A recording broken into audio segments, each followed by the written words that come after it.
debt. Oh, you should never say that, especially since Alcoa 10 will pay you up to $500 for your debt. Who are you? Are you an angel? Close. I'm a loan officer at Alcoa 10. Teacher said that whenever you hear cha-ching, someone refinance a loan at Alcoa 10. Alcoa 10 Federal Credit Union, a place where you belong. Equal housing lender. When I made the move to my own studio, I was worried about this. I was worried about that. I was worried about, hey, did I get this piece of equipment? Did I get that piece of equipment? Does that sound good? Does that not sound good? One thing I didn't have to worry about, that was office furniture, because Office Furniture Outfitters met my furniture needs. With a 50,000 square foot facility, they have East Tennessee's largest selection and are the best value for new and used office furniture. Located in Knoxville, it's easy to find everything you need for your new space, including desks, file cabinets, chairs, conference tables, and more. Office Furniture Outfitters is turnkey. They came to my We place, now return to the program. It's a Debtful Life. 2 auto loans, 6 credit cards. Sometimes I wish I'd never taken out all this debt. Oh, you should never say that, especially since Alcoa 10 will pay you up to $500 for your debt. Who are you? Are you an angel? Close. I'm a loan officer at Alcoa 10. Teacher said that whenever It's time you for hear the cha-ching, Swain someone Event. refinance a loan at Alcoa 10. Alcoa 10 Federal Credit Union, a place where you belong. Equal housing lender. With your host, Jason When I Swain. made the move to my own studio, Real I sports was worried talk about for the this. real I was worried about sports that. fan. I was worried about, hey, did I get It's that time piece for of the equipment? Swain Does that sound good? Event, Does that fueled not by sound good? Dead End One thing I BBQ. didn't have to worry about, that was office furniture, because Office Furniture Outfitters met my furniture needs. With a 50,000 square foot facility, they have East Tennessee's largest selection and are the best value for new and used office furniture. Located in Knoxville, it's easy to find everything you need for your new space, including desks, file cabinets, chairs, conference tables, and more. Office Furniture Outfitters is turnkey. They came to my place, we mapped everything out that was needed, they delivered, and get this, set everything up. To learn more about what Office Furniture Outfitters can do for you, log on to OFOKnox.com. That's OFOKnox.com. Deep down the middle's got his man, and he's gone. Jason Swain, touchdown. It's time for the Swain Event. Guess what time it is? My time. You can check your iPhone. Better say it's our time. With your host, Jason Swain. My man. Real sports talk for the real sports fan. All you chumps are gonna bow when I whoop him. It's time for the Swain Event, fueled by Dead End BBQ. Give me 2 pounds and a red stamp.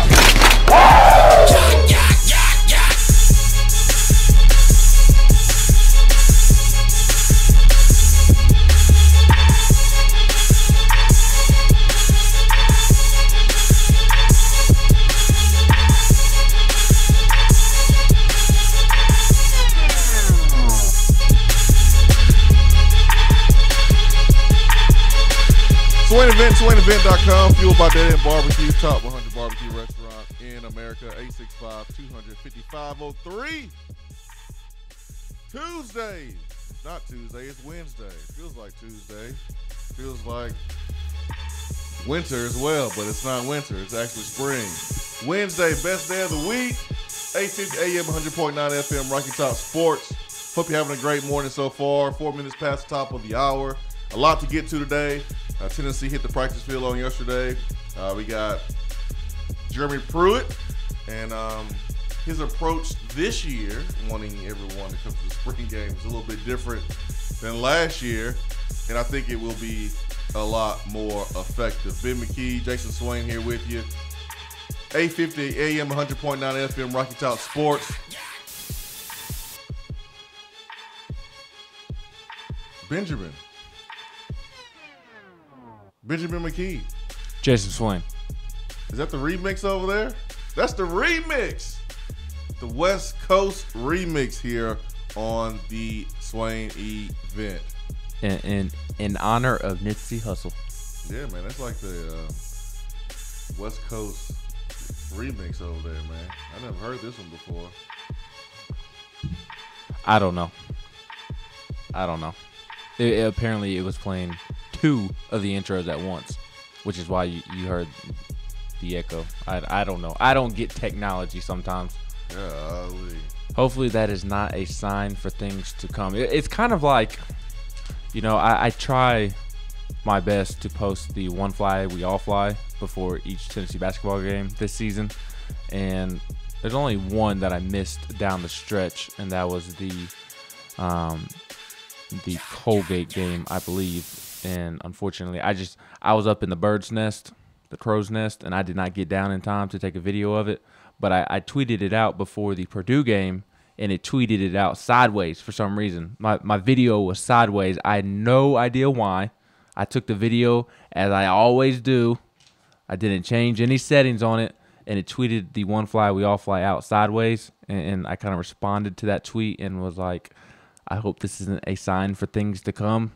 Unfortunately, it was a sign for things to come. So hopefully, technology playing the intro twice on top of each other isn't a sign for things to come today. Man, we all have cell phones where, like, sometimes it just doesn't want to work the way it wants to work, and there's nothing that you did wrong. It's technology, so you have to just kind of restart it and keep moving. But again, glad that you're with us this morning. Sorry for the double intro or whatever. It is the I guess the West Coast remix. Lots to get to today. A lot of Tennessee football to discuss. Some basketball here in the SEC. Some basketball news in the SEC. Something that we expected to happen, and that is a few coaches who were successful at other programs are now joining the SEC because you have opportunity to be Rick Barnes. You have an opportunity to be Bruce Pearl, Frank Martin, three coaches that went to football schools and had success with their basketball program. Only two of those coaches went to the Final Four. That's Bruce Pearl and Frank Martin. But Rick Barnes has been National Coach of the Year, getting national recognition. So Mike White went too, or was that South Carolina-Florida game in the Elite Eight to go to the Final Four? Elite Eight to go to the Final Four. So if you want to throw in Mike White as having success at a football school in the SEC, throw Mike White in there too. But Buzz Williams and Eric Musselman said, you know what? There's a lot of money in the SEC, and there's a commitment to win in the SEC. I think I'm going to go check it out. Look what Bruce Pearl has done, and look what Frank Martin and Rick Barnes and Mike White have done. So they have joined the SEC, and we'll get to where they are and what can possibly happen from that. But Jeremy Pruitt and players and staff, you are seeing they want you to come to the spring game. It is free. It is at night, kind of. It's at 6 p.m. Question: Should there be an expectation of 70,000 plus if we call ourselves the best fan base in college football? I would say that if Tennessee fans are going to consider themselves the best in college football, which I am a Tennessee fan, and I do consider Tennessee one of the best fan bases in the country, I say north of 70,000. I say 80,000, 90,000, really, if we are being honest. How many well, not how many. Georgia, in Kirby Smart's first spring game, they sold out Sanford Stadium, and I believe that fits about 94,000 in its first spring game. Mm-hmm. And, yes, I know Alabama football has obviously had more success in terms of winning championships, and that alone will provide a lot of excitement.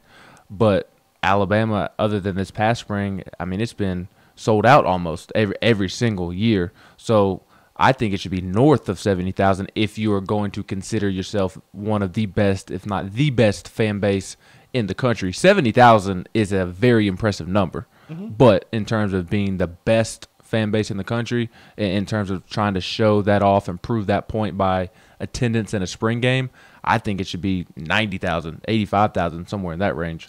Everyone says, we're the best fan base. They're the best fan base. What constitutes the best fan base in the country? I mean, what does that even mean, or does it just sound good to say? What does the best fan base in the country mean to you? 865-200-5503, B-Drive Waterproofing Hotline. Use the text box. Use Twitter. Use Facebook Live. What does it mean to be the best fan base in your opinion? Because Pruitt has served up a challenge. Now, last year, I don't think he did it in the right way.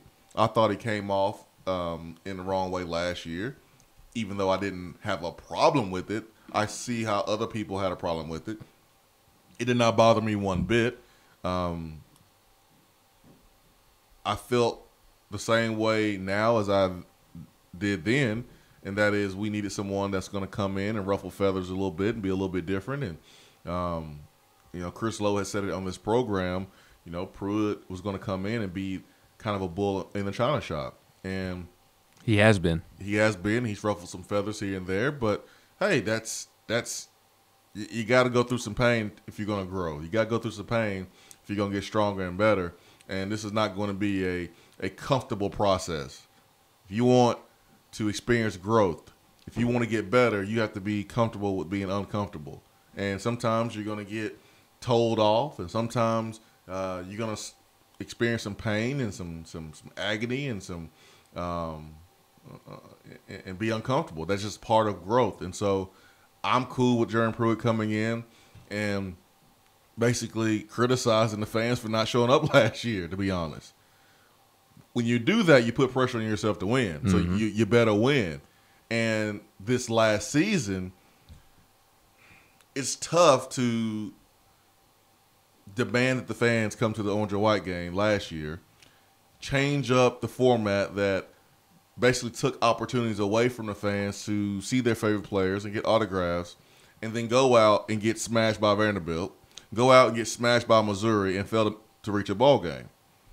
So we have experienced the basketball team this season. We have got our feelings all into Tennessee sports, which is good, which is what we want to do. But this basketball team did something to us as a fan base. It united us. How about that? It brought us all together. Less fighting, less arguing. Until they lost to Purdue. And then we went back to our old ways. No, I don't think it was that bad. Less. Nothing tops a quarterback battle, quarterback controversy. Nothing tops whether a coach should or should not be fired. Then you get all kind of infighting. But this basketball team and the season has united us a little bit. We've seen less infighting and stuff like that. Well, here we are. We are not too long away from the orange and white game next weekend, and there's a challenge kind of making me think about last year's challenge to the fans, and Pruitt could have come across a little bit better, but he didn't. Again, it didn't bother me one bit. Well, my question is, what does it mean to be the best fan base in the country? Because I'm sorry,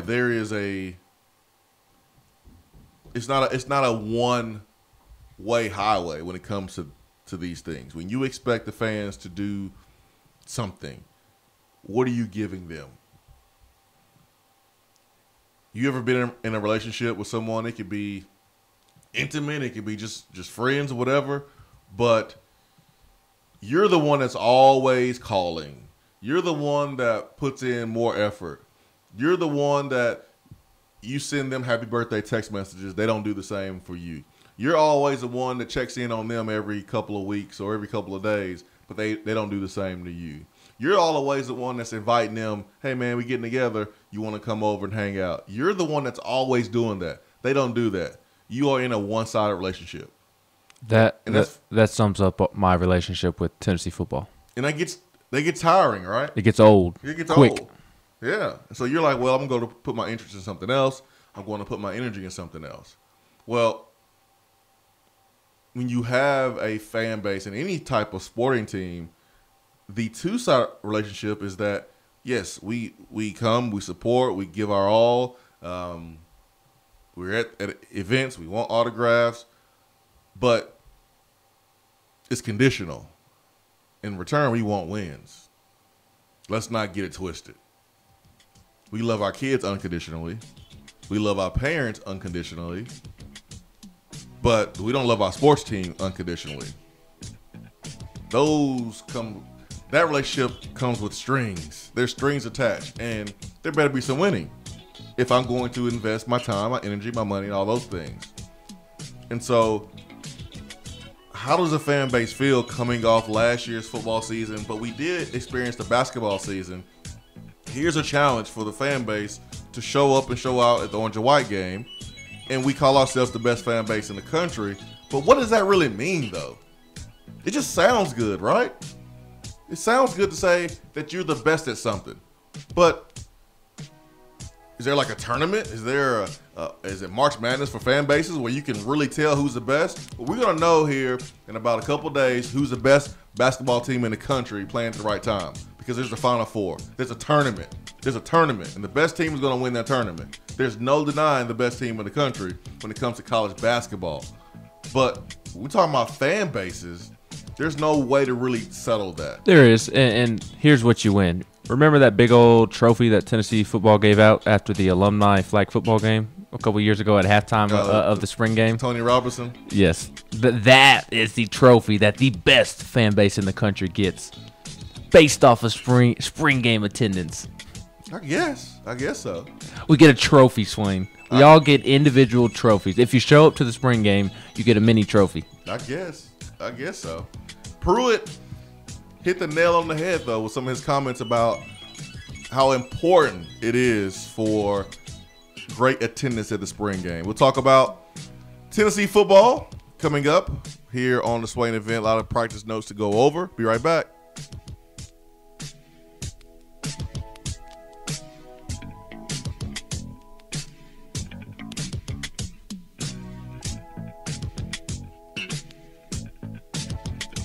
You don't have to take an L just because you can't listen to the Swain Event live. You can catch up on the podcast posted daily on the app, online, and on iTunes. Top 100 barbecue restaurant Dead End BBQ is the best place in Knoxville to scratch your barbecue itch. With new specials and a new menu, there is something for everyone. Monday, Tuesday, and Wednesday, try the Smokehouse Stew. Thursday through Sunday, the Hillbilly Chili is where it's at. Don't forget the half-price wings on Tuesdays from 4 to 8 p.m. and the salmon plate on Friday. The people spoke and Dead End listened, adding Dead End Society favorites like the Bernie Mac, Randall's Kitchen Sink Burrito, and the Barbecue Cheddar Meatloaf to the menu full time. Whether it's a game day or any day, at Dead End Barbecue, the mouth-watering barbecue search is over. Do you want a custom-themed tumbler or bottle to show off your team spirit every day of the week? Well, look no further than Game Time Sidekicks. Every design has you, the fan, in mind. Their tumblers and bottles are double-walled, vacuum-insulated stainless steel, and their quality is second to none in the market. From stainless steel sippy cups to tumblers and sports bottles, Game Time Sidekicks offers something for the fan of all ages to rep their team with. They have many different logo options, so fans will have something they are proud to carry around all the time. Use promo code SWAIN at checkout to get 20% off of your entire purchase at GameTimeSidekicks.com. They also offer $5 flat rate shipping. Be sure to check out the Game Time Workshop on the website and customize your tumbler to make it one of a kind with things like your nickname, number, or initials. Game Time Sidekicks. Show your colors and carry your team. While the other guys are taking guesses, the Swain Event is taking you behind the scenes and in the huddle every morning from 7 till 10 right here. Are you looking to buy, sell, or invest in real estate? If so, then call me, Jennifer Morris with Keller Williams Realty. I take a no-nonsense approach to the real estate transaction. No fluff, just facts. Having lived and worked in the Knoxville area for 19 years, I am very familiar with the local real estate landscape and am ready to help you get the most money for your property with the least amount of hassle in the shortest amount of time. No one likes for their home to sit on the market for months at a time. If a straightforward approach to your real estate needs is what you prefer, then give me a call, Jennifer Morris with Keller Williams Realty at 865-694-5904 or email me at jennifermorris865@gmail.com. You're driving home, flashing blue lights in your rearview mirror. You pull over, step out of your car, and the next thing you know, you're being arrested for driving under the influence. Now what do? We all should be responsible, but remember, just because you're arrested doesn't mean you're guilty. Call criminal defense and DUI attorney Marcos Garza at 865-540-8300. The investigative teams at the Garza Law Firm know the justice system inside and out. They utilize cutting-edge technologies and investigative methods to prepare your specific case. Before you plead guilty to any criminal charges, call criminal defense and DUI attorney Marcos Garza. Put his number in your phone right now, 865-540-8300, because you never know when you or a friend will need it. Don't say guilty. Say Garza. 865-540-8300. 865-540-8300 and GarzaLaw.com. You're listening to the Swain Event. And you know this, man.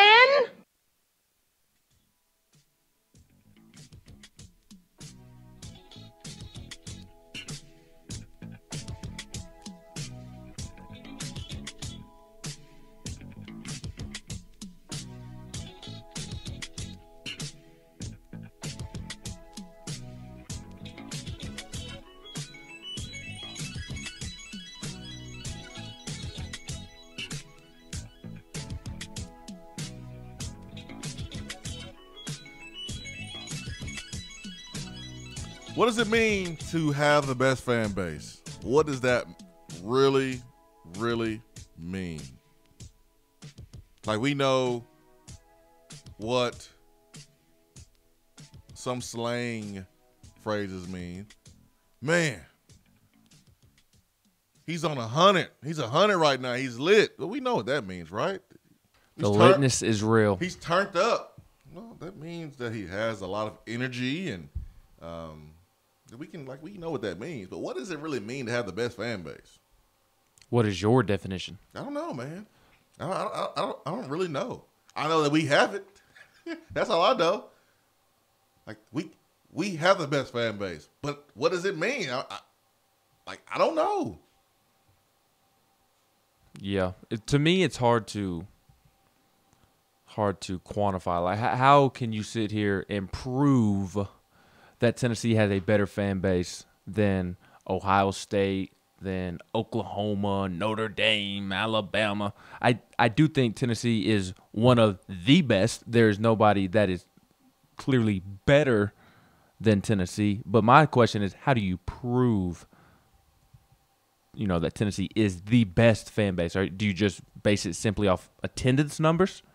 Because if that were the case, last year would work against the theory that Tennessee has the best fan base in the country. If you base it off attendance numbers. You know what? I think I do know. What does that mean? I think I do, man. Woody Allen, the great Woody Allen, has a quote that says 80% of success is showing up. And I've heard people say 90% of success is showing up. And I think the way you show up means a lot. You look at the attendance numbers, and yeah, they've been down a little bit, but when you look at the record, you look at what's been going on, it's really not that bad. It should be a whole lot lower, to be honest. You look at attendance numbers for basketball, you look at attendance numbers for football, considering their record, it's actually pretty good. I mean, we didn't go to a bowl game last year. We didn't go to a bowl game the year before. And people are still coming to the games. We're still getting 90,000+ people to the games. It's actually pretty good when you think about it. 865-255-03. The only thing I would say to that is I do understand the whole, in order for Tennessee fans to show up, the football team does need to give a little bit back in return. It can't be a one-sided relationship. I understand that it is a lot of money for people outside of Knoxville to, we'll take my parents, for example, being in Huntsville, Alabama. That's a 3-hour drive, maybe 3.5 on game day, depending on traffic.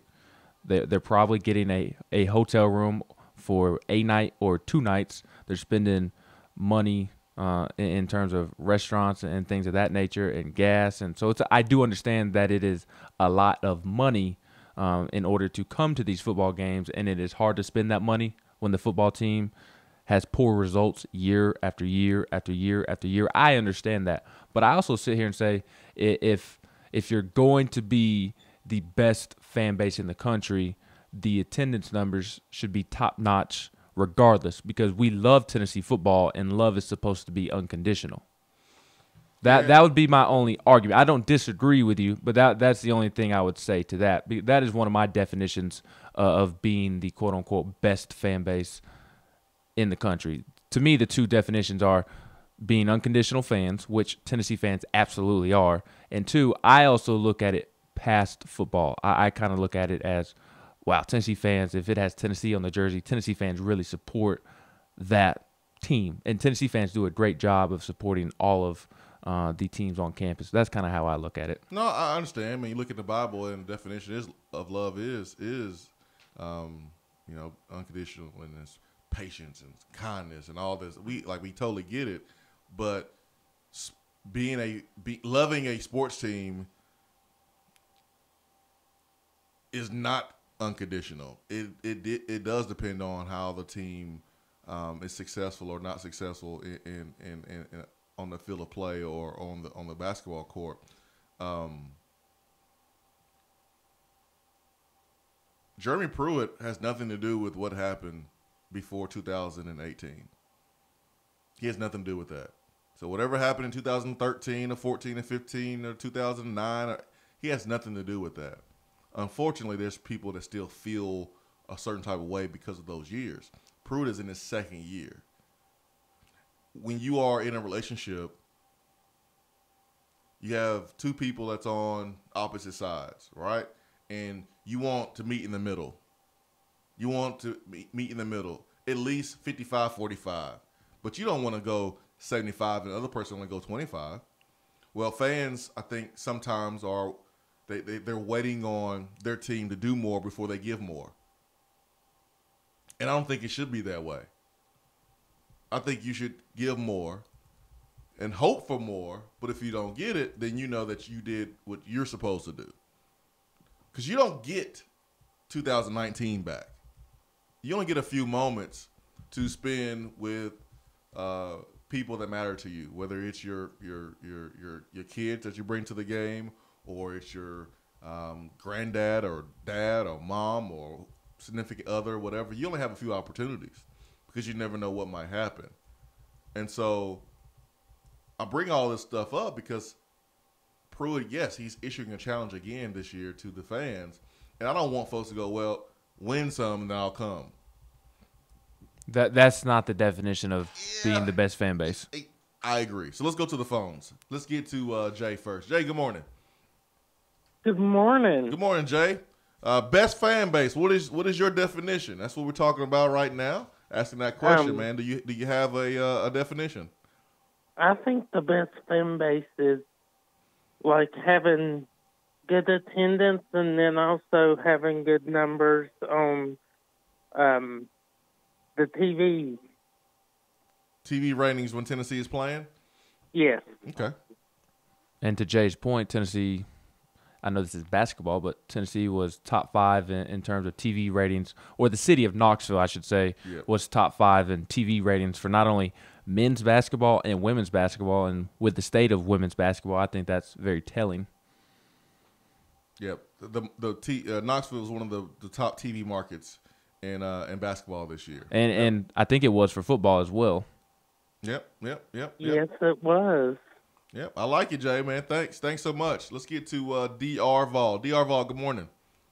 Morning, guys. How are y'all? Good, man. How are you? I'm good. A lot of this we're talking about, I think personally a lot of it's momentum. I remember last year when we beat Auburn and Kentucky, everybody's, we're going to get 8 wins. We're going to get to a bowl game. Mm-hmm. I think a lot of people's wind came out of their sail after that Vanderbilt game, which I went and watched it first. I know it took a lot of wind out of my sail. And I kind of worry with the men's team being upset in the Sweet 16. That may make people still a little burnt out and hurt, not want to go to the orange and white game. I know myself, I'm excited to go to the game because I'm taking my 4-year-old, 6-year-old because, kind of like you said, you want to share memories with them. So, we're going to do everything that I normally do without them, like, hit up Alumni Hall, Dead End, and all that, just so because there's no way I'd take them during a regular season game because it's too wild. But that's why I'm excited. But if it wasn't for my kids going, I don't know if I'd be as excited, if that makes sense. No, that makes total sense. I mean, we can sit here and say that we're going to be equally as excited about our team, no matter the record, because that makes us that makes me the best fan. And I'm sorry, that's just hogwash to me. I just don't think that's just true. I just think people's just saying that because it sounds good. I'm sorry. How your team performs, I think it does matter. I think it does affect your excitement level, and it affects you booking hotels and making trips. I really do believe that, and so that's why I'm asking the question, because I'm different than other fans. I came in here in 2003 as a player. I didn't grow up as a Tennessee fan. I grew up watching Tennessee and liking, this player, that team, being intrigued by the colors and the traditions and things like that. But I didn't grow up the same way that others grew up. And so that's why I'm asking the question, what's your definition of being the best fan base? And, Pruitt, again, he has no control of what happened in 2017 or 2016. He's coming in. He's doing the best job that he can do. He's starting from scratch. But there's fans that have feelings that are old feelings that have kind of been built up before Pruitt got here. And so that's why I'm asking the question. He's making a challenge. He's doing some different things with the time. And we've seen the changes made last year to the orange and white game, festivities surrounding the orange and white game. Does that attract people or does it not? Because spring games are important. Whether you want to believe it or not saying you, DR Vol, but the listener, the fan, they are important. Pruitt talked about this yesterday, and we'll get to his quotes, but they're very, very important for recruiting and to other sports to create that atmosphere and to let recruits and other people know that Tennessee fans are special, and this is what you can play in front of. I would say that the spring game is more important for recruiting than the actual players getting better. Because I don't know how much better the players get during the spring game just because it is so vanilla and they're not doing a whole lot. I think we've had this discussion before that if it were up to the coaches, they would just have another practice than a spring game. No, I agree. Yeah, I remember the season before Hurd got there, they were recruiting him and he was on a visit. And when he came out at the orange and white game, that place went nuts. So I definitely think it's important, especially for recruiting. Now, if they want to go best fan base and they want to base it just solely off Twitter, we may be the nuttiest fan base, and I'd probably base it off that. Well, that's true. I ain't no doubt about that, DR Vols. Thanks, man. Appreciate you. Did Robbie drop off? He's still there. He's still here. All right, let's get to Robbie from Georgia. Robbie, good morning. Hey, Swain. How y'all doing this morning? Good, man. How are you? I'm doing pretty good. I know for myself, me, my dad, my two brothers, we've been coming to spring games since probably I was a little kid back in Fulmer's days. And we probably tried to go to 2 or 3 games a year back in Fulmer's days. But as it's come along, I haven't been to a regular season game probably since, well, I'll tell you back this year I went to the Georgia game in Athens. Mm-hmm.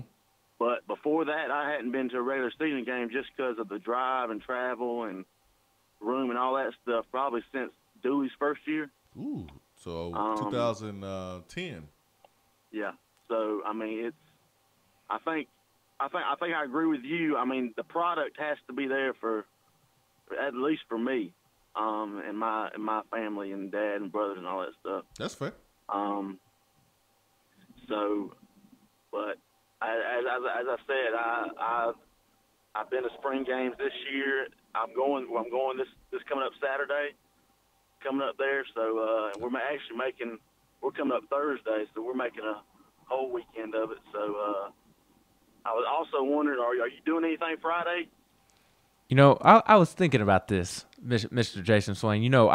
We haven't counted up the numbers on the bracket, but I do believe that I beat you, and the bet was the loser has to eat ribs with a fork at Dead End BBQ. I was thinking yesterday the perfect time to pay that bet up is on Friday before the spring game. I think that's a good time. I lose the bet, but do I really lose eating Dead End? No, it's a win-win. Yeah, so I'll take that L. I did lose the bracket bet between Ben and myself, and so I'll honor my bet, and I'll have my fork ready. I got to call Seth to get some pointers, so I'll be ready to go. Thanks so much for the phone call. Really appreciate it there. Ben? Sir. You are a Will Smith fan, right? Oh, I love to get jiggy with it. I mean, you're a fan of his movies. He's my favorite actor. You're a fan of his music. Mm-hmm. I mean, all of his music, right? You love all of it. Not all of it. You're a big Will Smith fan. There's 5 songs that I am very, very kind with. Have you watched every Will Smith movie? Probably not every single one, but I've watched the majority of them. I asked that because Robbie made a point that he has not been to a game besides the Georgia game since 2010. And you are a big Will Smith fan, but Will Smith is if he's in a movie that doesn't look like you want to go see, just because you're a fan of something and you love Will Smith as an actor doesn't mean you're going to go watch all of his movies. Just because you are a Tennessee fan, you love Tennessee, doesn't mean you're going to watch all of the games or go attend all of the games if the product is not good. Let me know when Will Smith comes out with Independence Day again, or Pursuit of Happiness. Like, those are movies that you go and see. But if Will Smith comes out with some low-budget, raggedy movie, just because you love Will Smith as an actor doesn't mean you're going to go watch the movie. But there has to be give and take. There has to be give and take. We want 70,000 fans, but when's the last time we've gotten close to that? It was because excitement. I think it was probably going into 2016 when you had the quote-unquote 4 football captains of Alvin Kamara, Jalen Reeves-Maven, Josh Dobbs, and Derek Barnett, I believe it was. That's when everybody thought Peyton was coming. Lord bless. People thought Peyton was coming, and then we did the announcement of the captains, and everyone was let down. Oh, man. Swain Event, fueled by Dead End BBQ. Be right back.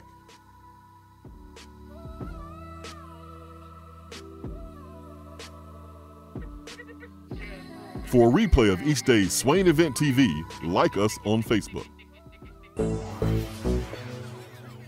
We have all made the mistake of dropping or breaking our smartphones. See? But did you know that you can have it repaired for a fraction of the cost that it takes to replace it? Well, you can, because iDrop is the area's leading mobile repair store, home of the 1 hour or less phone repair, 1-year parts warranty, and #1 customer service. Broken screens, cracked cameras, charging ports, batteries, you break it, we'll fix it. If you didn't break your phone, protect it with one of our leading accessories such as LifeProof, OtterBox, UAG, Incipico, Caseology, and Spec. Visit our West Hills location at 7115 Kingston Pike between Office Depot and Hardee's, or call 865-888-9740 and speak with our trained technicians to see how we can get your phone working today.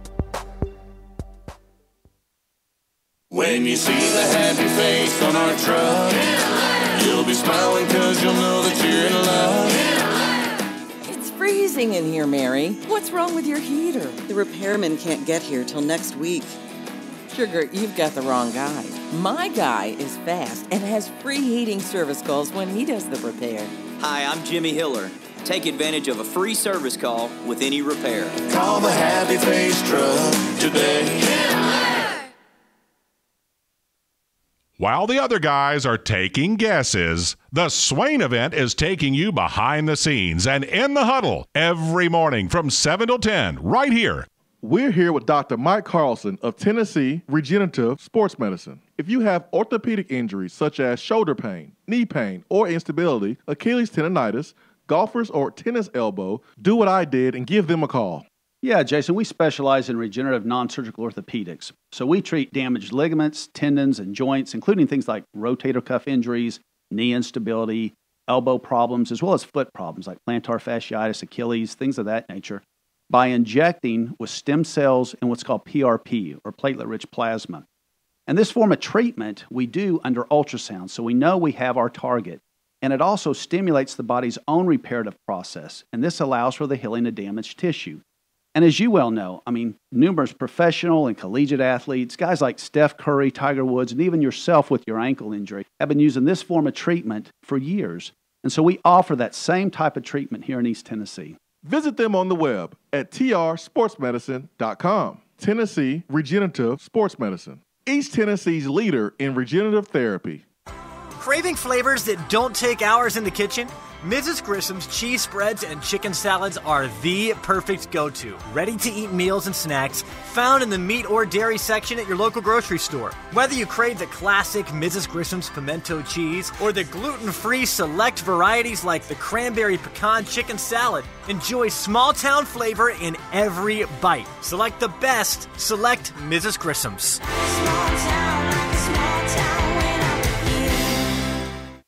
I'm Vince Moore, wide receiver, VFL 1991, and you're listening to the Swain Event.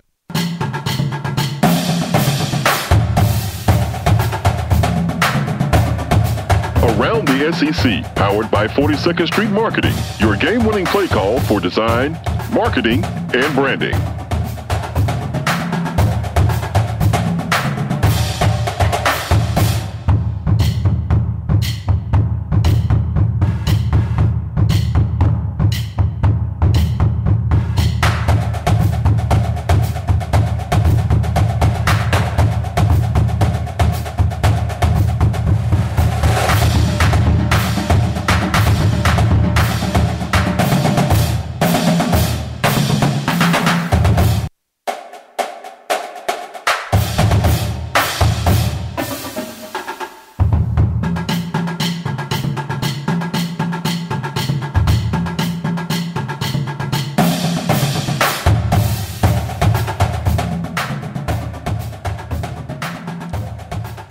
Jeremy Pruitt can promise us we'll get these drums, we'll get the drum line, the orange and white game. Oh, I'll be there. Oh, yeah. Can we get the Grambling band to show up? Well, just cause. How about we get our band? This is true. How about we get our band to use some of Grambling's moves from the drum line? How about that? You know, everybody kind of laughed at Butch Jones's pre-game little drum roll that he had the team do, where the team kind of ran in a circle. I absolutely love that. That got me fired up before every single game. I loved the drum line. I loved seeing the players run around, and when A.J. Johnson was in there shaking his dreads and Kurt Magid was in there, that was so cool to me. That got me fired up. I know a lot of people kind of thought it was corny, but I loved it mainly because of the drum line in the middle. I don't know why anybody would think it was corny.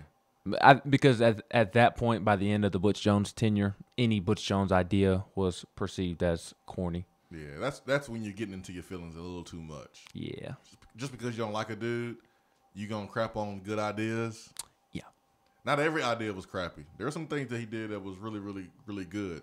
Like, I like the checkerboard on the pants. I loved the checkerboard on the pants. I'm kind of disappointed that we don't use it. It makes no sense not to use it. It looks better than anything we've ever put out here, Tennessee, on the pants. It's so clean. It's clean, but we take it away because it's Butch Jones, and I just I don't understand that. So, you know, you break up with your significant other, your favorite place is a steak restaurant. So just because you heartbroken, you're not gonna eat steak anymore?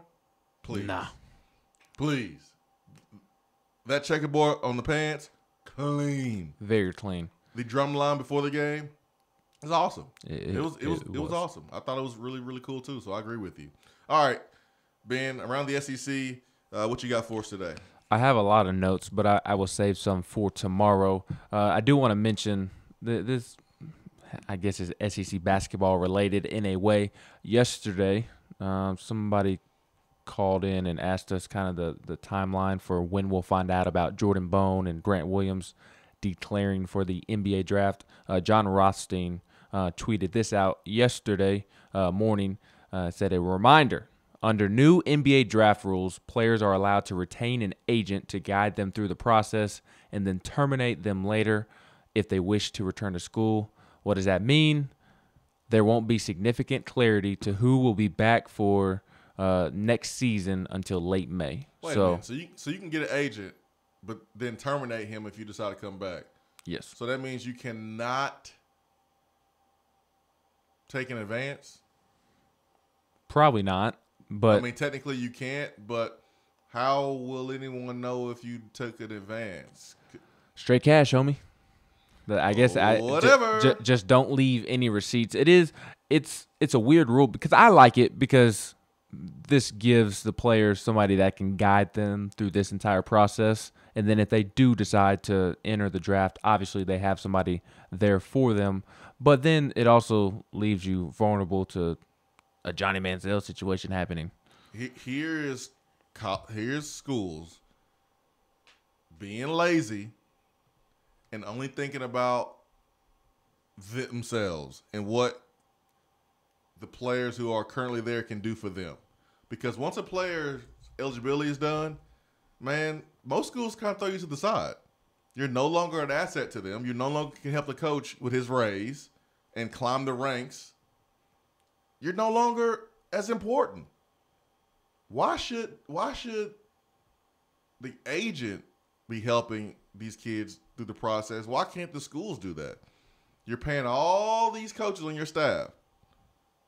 Why can't you have a person guide a player through this process so that way they don't have to use an agent, be taken advantage of, and potentially get in trouble? I mean, lazy to me. Theoretically, Rick Barnes has been coaching basketball for how long? 32 years now? But the problem is he doesn't have time for that. Now he's getting ready for the next team. He is recruiting. Like, he's doing all those things. That's why you got to have someone else on the staff. But listen,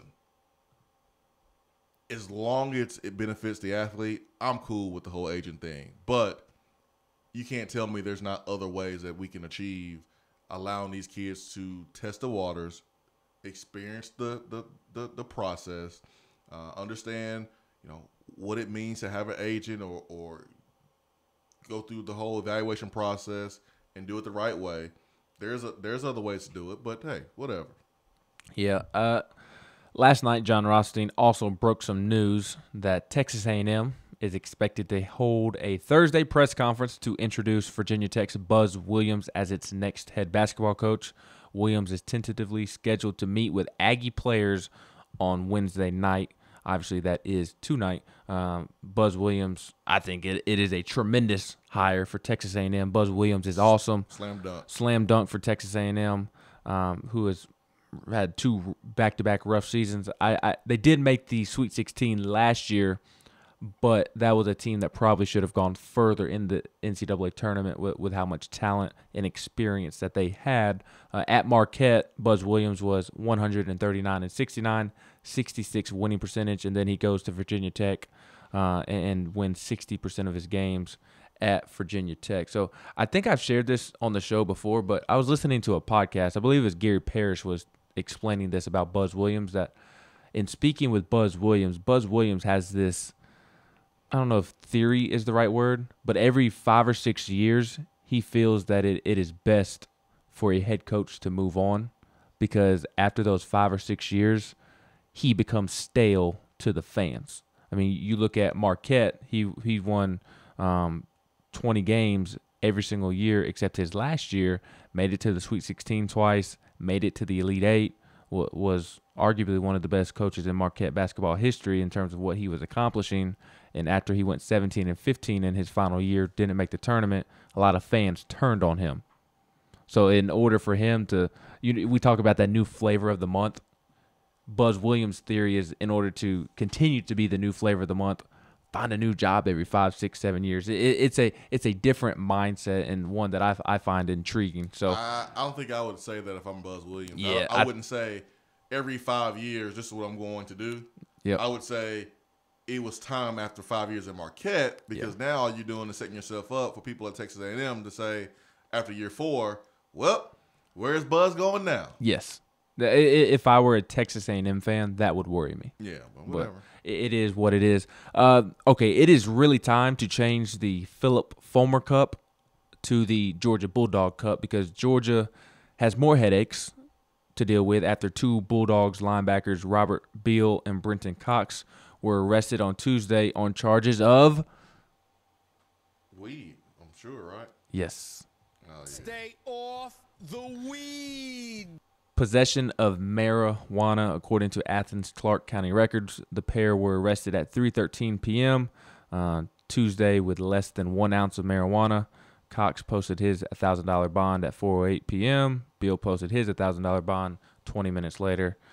Cox is considered Georgia's top returning outside linebacker, while Beal entered spring expected to compete for a starting spot. So I don't understand why you're getting caught with weed this time of year. Because you're not playing a game, and because these guys like weed and they're not getting drug tested. I mean, the fact is they're not getting drug tested right now. That's why. See, okay, then I was mistaken. I thought they were drug tested during spring practice at some point. Randoms. Probably doing randoms. There's 2 times a year where like everyone is drug tested like at once. That is at the beginning of the season, and then it's right before the bowl games if you go to a bowl game. So guys, they take the chance. They take the chance, and they hope that they are not called in. If they are called in, then I guess they drink a bunch of water or take some type of stuff to cleanse themselves, or they go on the internet and look for a Wizinator. I guess. But it is funny. I think Georgia has had 6, 7, 8 guys arrested at this point just in the last month. Yeah. And Georgia has a really strict policy about failed drug tests. At least they did when Mark Richt was there. And that wasn't just a football thing. That was a athletic program thing. Mm-hmm. So their first strike, like you're missing games. It used to be like that. I'm not sure what the policy is now. Yeah, I don't know.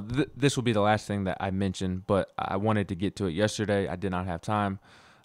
Florida added a basketball commitment on Monday, and that basketball commitment was Knoxville native Quez Glover. The Bearden point guard was named the MVP of the Class AAA state tournament. He scored over 2,000 points in his high school career and averaged over 21 points as a senior. Quez Glover, as I mentioned, he goes to Bearden High School, and he is teammates with Tennessee signee Drew Pember, who signed with Tennessee in November. Glover committed to Florida with over 20-plus offers from programs around the country, but out of those 20-plus offers, Florida was far and away the best offer he has received to this point. So kind of an interesting situation. I don't necessarily blame Tennessee for not taking Quez Glover, but this has the potential to maybe come back and bite them in the butt 2 or 3 years from now. It can, and it can, and if it does, then oh well. If you're a Knoxville native, like if you live here in Knoxville, you want the best for kids that are from this area, right? These kids, there's Tennessee fans that have kids that are friends with Quez Glover. So how can you be a Tennessee fan and possibly have kids who are friends with this young man but don't want the best for him and don't want him to be successful? That doesn't make sense. Now, if you live outside of Knoxville and you're a Tennessee fan, you could probably care less, and that's fine. I get that. Tennessee is in a position where they can't take a Quez Glover, probably, okay? Unfortunately for Tennessee fans, he is going to a place that is a rival. I had a conversation with Chris Lofton. We were talking about this at Dead End a couple days ago about Corey Brewer being from Tennessee, about the kid from Maryville, Humphreys. Yes, Humphreys being from Maryville, and them going to Florida, winning a championship together. That it happens. It's not like a T. Higgins situation or K. Mays or Amar Rogers situation. Tennessee is actually good. They have good players. They're recruiting highly rated guards and really good players. And Quez Glover, although he's been really good all year, man, the dude showed out in the playoffs in the state championship, and it's probably more valuable to his team than Drew Pember in a lot of ways. And so I'm happy for him. I hope he's super successful, and I hope he's successful in every game that he plays, versus Tennessee or not, because he's a Knoxville kid. I live here. I want to see him be successful. I can't root for a kid to not be successful. No, it's not in my DNA. So it's one of those situations where if you upset stop. It's fake outrage. You're just acting. There's no reason to be upset. No one's a bad guy. No one messed up. No one messed up. The kid is going to Florida. He's playing in the SEC. He has opportunity to showcase his talents in a conference that could be the best conference in America here in 2 or 3 years. It could be with some of the coaches that are entering the conference. It doesn't need to be a good guy, bad guy thing. Like most cases, like Rick Barnes did the right thing. Quest Glover did the right thing. This is a win-win. Yeah, and two things I would say on the situation is you can't blame Tennessee for not taking Quest Glover when they already took a point guard who is a 5-star McDonald's All-American. You can't really question that. And can't have it both ways. And something else that you can't question is, Tennessee's ability to really you can't question their evaluations on the recruiting trail because they haven't really missed on the recruiting trail in terms of their evaluations. Just like right now, Tennessee has Drew Pember and Devontae Gaines, the other two signees, and that they look like questionable takes because they're not highly ranked or something of that nature. But can we really question Rick Barnes and Rob Lanier and Desmond Oliver's evaluations on the recruiting trail right now after what they have done with Grant Williams and Jordan Bone and all these other cats? Nope. Win-win. Everyone wins. And Lee Humphrey was the guy from Maryville that we were thinking about that went to Florida and won some championships. And we said Lee Humphrey like 70 times 2 days ago at Dead End BBQ. And then when we actually bring him up, we don't say his first name. 865-255-03 B-Dry Waterproofing Hotline. We just did it on purpose just because he went to Florida. Of course. Tramel from Chattanooga says, I'm with you, Swain. It could be worse. I can't see how they're going to try to guilt people to come when this issue is stressful.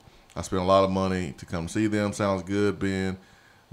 We can be the best fan base without coming to the orange or white game, though. I don't know if you can be the best fan base without having good attendance at events like this. I'm sorry. You can call yourself the best fan base, just like you can call yourself the best looking person in the room. That don't make it right. You can say that. You can say you're the coolest. It don't make it right. You can say you're the best fan base, but how can you be the best fan base when you are a football school and you have other schools in the conference that are showing up in big with bigger numbers than you? How can you do that? It's hard to. It's hard to say that. Like, I don't want to hear the reasons or excuses. Either there or you're not. They're not going to have the attendance numbers and in parentheses say, well, the fans were upset about Pruitt's comments last year, or the team didn't go to a bowl game. Well, being the best fan base means that you do something regardless of a win-loss record, right? You just do it. 865-255-03, hour 2 coming up.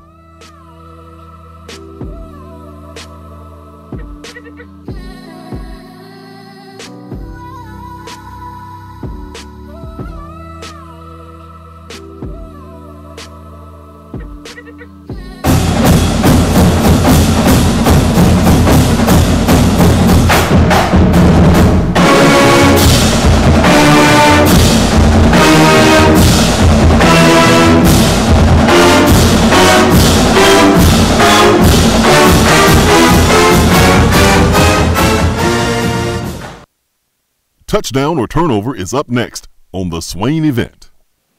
When I made the move to my own studio, I was worried about this. I was worried about that. I was worried about, hey, did I get this piece of equipment? Did I get that piece of equipment? Does that sound good? Does that not sound good?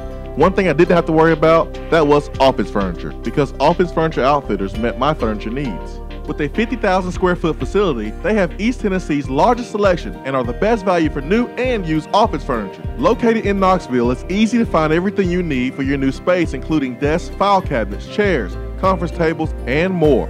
Office Furniture Outfitters is turnkey. They came to my place, we mapped everything out that was needed, they delivered, and get this, set everything up. To learn more about what Office Furniture Outfitters can do for you, log on to ofonox.com. That's ofonox.com.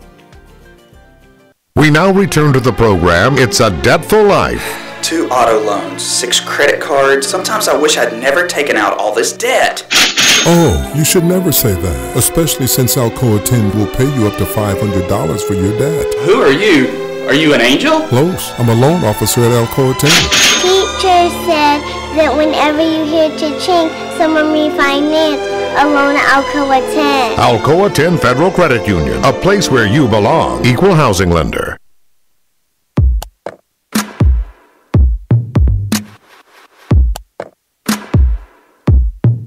Touchdown or turnover is backed by Alcoa 10 Federal Credit Union, a place where you belong.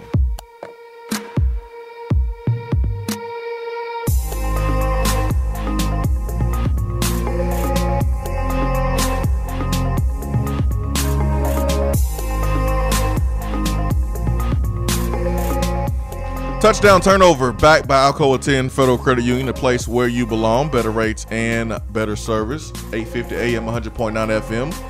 Rocky Top Sports, hour 2 here on the show.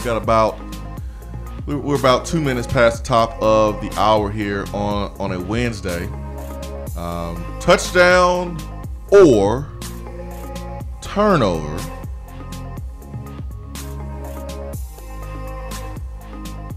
And I know this is maybe a topic for next week as we approach the spring game.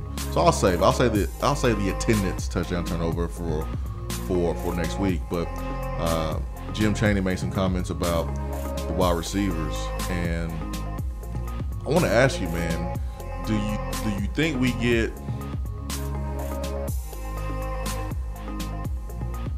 5 touchdowns or more from Josh Palmer this year?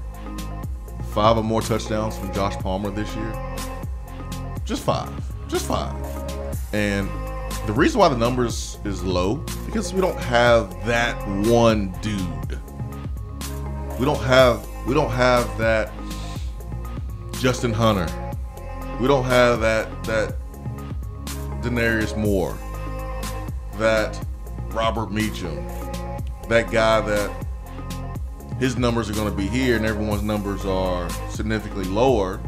It's still a good group, but that one guy, that Dante Stallworth, that one guy. This is a receiver group that are really alike in all their skill sets mostly, and they can all get the job done, but you don't have that one guy. Now, Callaway is Jared's guy because he's a shorter throw, and they have a lot of chemistry, but the numbers don't say that when you look at the touchdowns and receiving yards and receptions and all that. I mean, there's a lot of guys that contribute, but do you feel like Josh Palmer will have 5 more touchdowns this year? I don't know. Let's talk through it.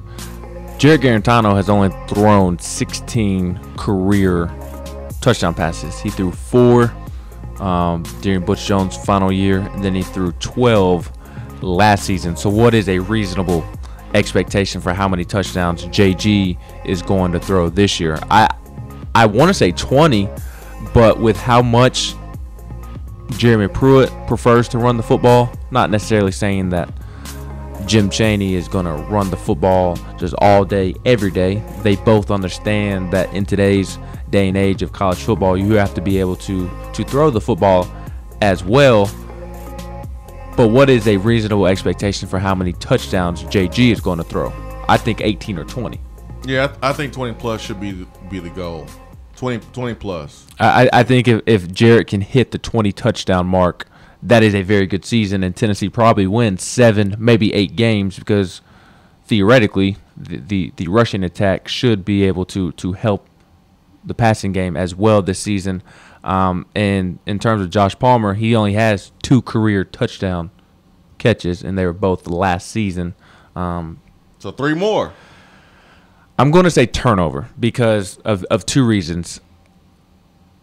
Tennessee has a lot of weapons that Jarrett can throw to. I think Dominic Wood Anderson is going to steal some of the production, both catches, yards, and touchdown catches from Jawan Jennings, from Marquez Callaway, from Josh Palmer. I'm not saying that those other three guys, their numbers are going to be down, but I do think Dominic Wood Anderson is going to be a heavy part of the offense this season and will kind of take away some touchdown catches from the receivers, some receiving yards, and some receptions.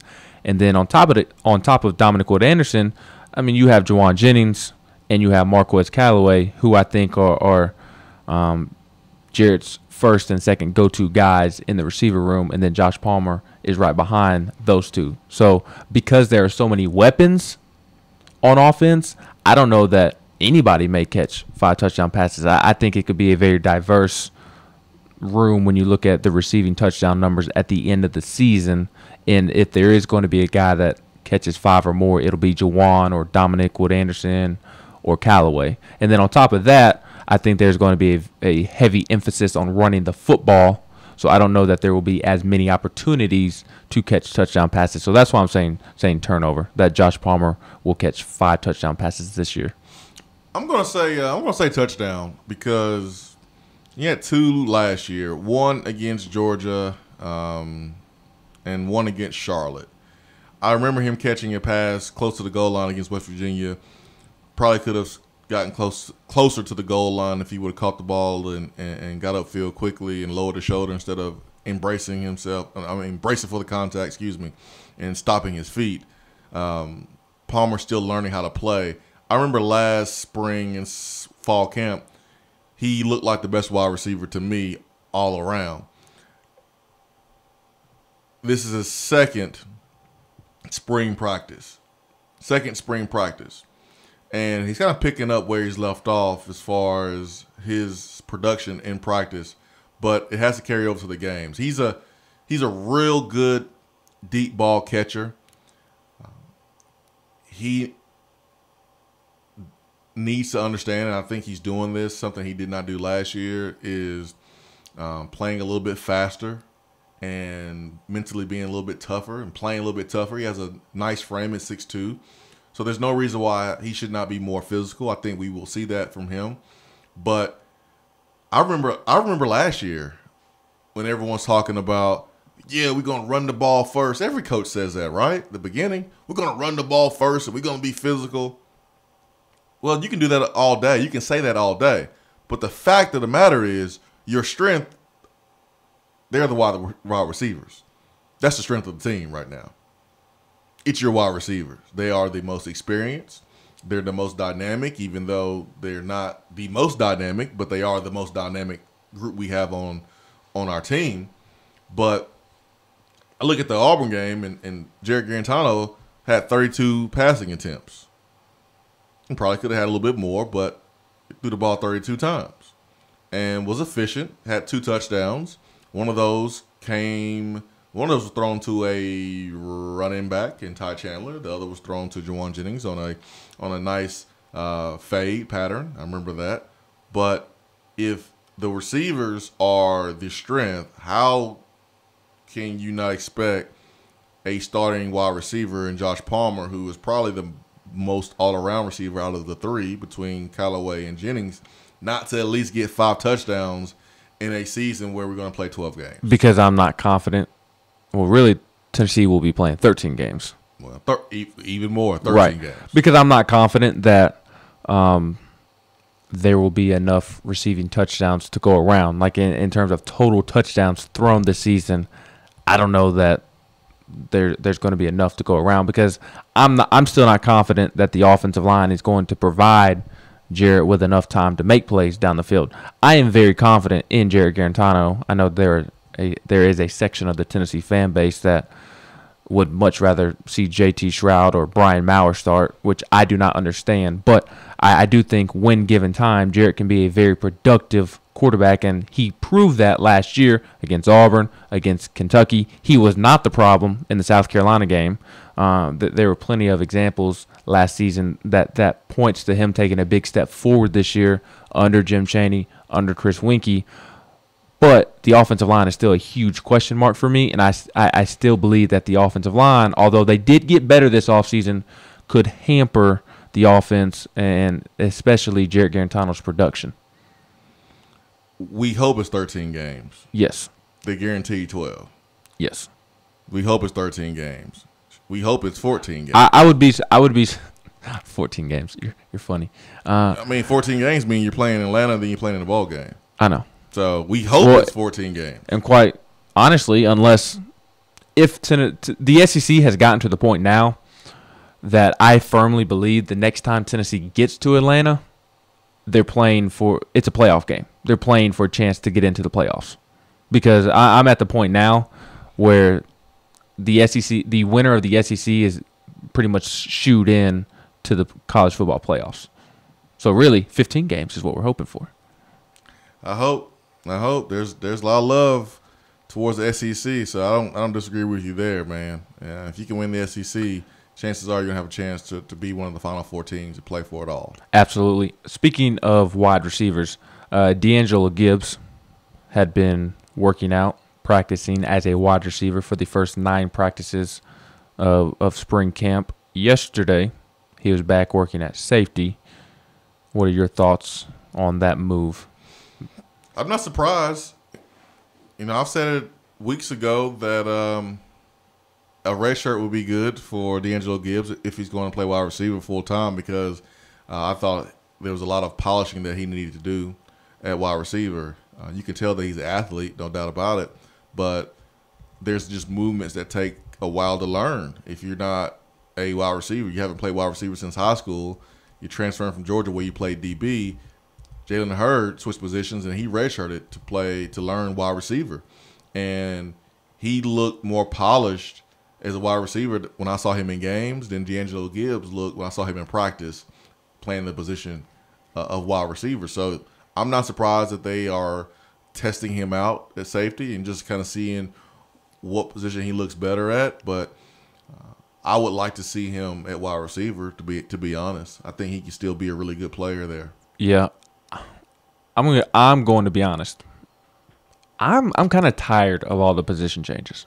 I'm not a huge fan of the moving guys back and forth. I kind of go back to what Austin Price said yesterday about Jeremy Banks when I asked him about Jeremy Banks if it looks like Banks is going to be in the running back room the rest of his career. At least of right now, it looks like he's going to be there for quite some time because the coaching staff really likes Jeremy Banks at running back. When Austin says that, my thought is it sure would have been nice for him to get a month or two extra reps last season working at running back while he was working at linebackers.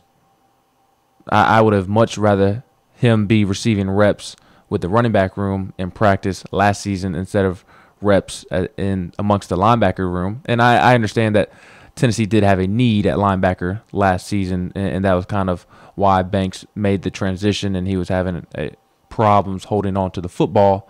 But I don't know, when you have a guy like Jeremy Banks, I would just love to see him get as many reps at running back as possible if that is going to be his long-term position. And same with D'Angelo Gibbs.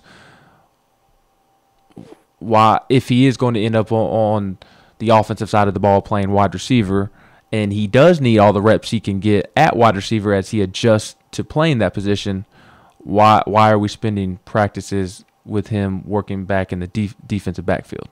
Because it's worth to know if you play him in the right spot. Like, it's worth making that move. What position should Khalil McKenzie play here at Tennessee? Offensive line. But that move was never made. That move was never made in spring to know, should he be playing offensive line? And so if you don't make that move, you never know. And this is the time to do it. Also, you're going to have injuries during the fall camp. You're going to have injuries during the season.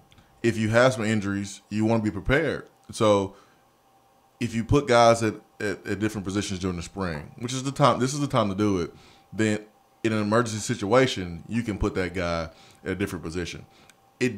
I understand where you're coming from to think, man, why waste time playing another position? You're losing reps to get better at your primary position. I don't think it's that serious. For Jeremy Banks, what's his problem? Holding on to the football. His problem is holding on to the football. Man, that's mental. Mm-hmm. That's not, oh man, he needs more reps. That's not like a tackle needing to get more reps because he needs to understand the steps and technique. For Banks, man, that's mental. That's holding on to the ball the right way, and being tough and understanding how to fall and when to fight for extra yards and when to go down and when to put two hands on the ball. That's more mental to me than physical. There's been so many guys that have played at Tennessee that's been great, that's changed positions. You think of Eric Westmoreland, you think of Al Wilson, you think of all these great linebackers here at Tennessee. You think of Robert Ayers moving from linebacker to DN, Jason Witten from DN to tight end. You got to move them to C, and if you're gonna do it, this is the time to do it. So I'm cool with the position changes, to be honest. I'm cool with it. I don't think it's a huge deal. I don't want to make a big deal about it. I just kind of look at it, and like I said, if D'Angelo is going to play wide receiver, and he is a guy that could use every rep possible at this junction of his career as he transitions positions, it doesn't make a whole lot of sense to me to work him out in the defensive backfield when you should have a 2-year sample size of what he is as a defensive back. DB and receiver is a position that you can get better at without putting on full pads and hitting. So like a offensive lineman, yeah, you want him to get as many reps as offensive line, defensive line as possible to see how physical they are in the trenches. But D'Angelo Gibbs can get better as wide receiver in shorts during the summer. So play him at safety now, see if he still has it. He can come up, if he can hit, all those things. And if he's not projected to be a contributor for you at that position, then you put him back at wide receiver, and then you can work with him during the summer and help him with his routes, help him catch the ball out in front with his eyes and his hands, and he can improve as a wide receiver without being in full pad. So yeah, I totally understand where you're coming from, because as a fan, you're like, man, we're wasting opportunities. I mean, if this guy's gonna play wide receiver, why not play him at wide receiver the whole entire time? But I'm just saying, if you keep a guy in one position and you ever question, if you ever have a thought in your mind like, man, I wonder what he'll be as a linebacker. If you don't do it, you'll kick yourself if his career ends and he's not the player that you thought he could be, because you never moved him at that. You never tried it. You never tried it out. You never tried it out. I don't know. I just kind of look at Tyler Bird, and I understand that a lot of the reasons for why Tyler Bird hasn't gotten on the field is because of Tyler Bird, but there also is a small part of me that believes that, okay, maybe if he was dead set on one position at the beginning of his career, or at least by his sophomore year, and then he worked at that position, then maybe he would be more important than a third-team wide receiver right now. That's not on the coaches. That's on Tyler Bird. Yeah, that's on Tyler Bird. But on the flip side of that, like, I also think it benefited Alontae Taylor to solely work at defensive back last year. I don't like if Alontae Taylor would have spent a month of the season last year working at receiver, I don't believe that he would be as far along as a defensive back right now as he is. If you are a stud, like you come in and you master one position, they're not changing you. So we got to get more guys that master a position instead of tweeners and guys that we don't know where to put them. A lot of these guys that Pruitt have changed around, they're guys that he inherited. He hasn't really changed a lot of guys that he recruited. Yeah, he hasn't. That's on the player, because I know one thing: no one ever came to me talking about, let's put you at DB, let's try you at linebacker. Why? Tight end. Because I caught the ball. Yeah, and I got open and I made plays. I like the point that you make that a lot of the guys that he has moved around were from the previous coaching staff. Yeah, I think that is telling. Yeah, no one approached Jalen Hurd and go, hey man, let's move positions. Why? Because he was a stud at running back. No one asked Alvin Kamara to change positions. No one asked Cam Sutton to change positions, because they balled out at their natural position. So if you don't want to get changed, then how about you ball out at your primary position and leave no doubt? Hour 2 continues after this.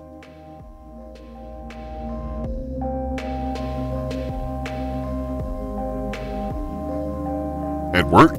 Can't call in? Don't feel bad. You can talk to the guys on the text box. It's part of the free Swain Event app.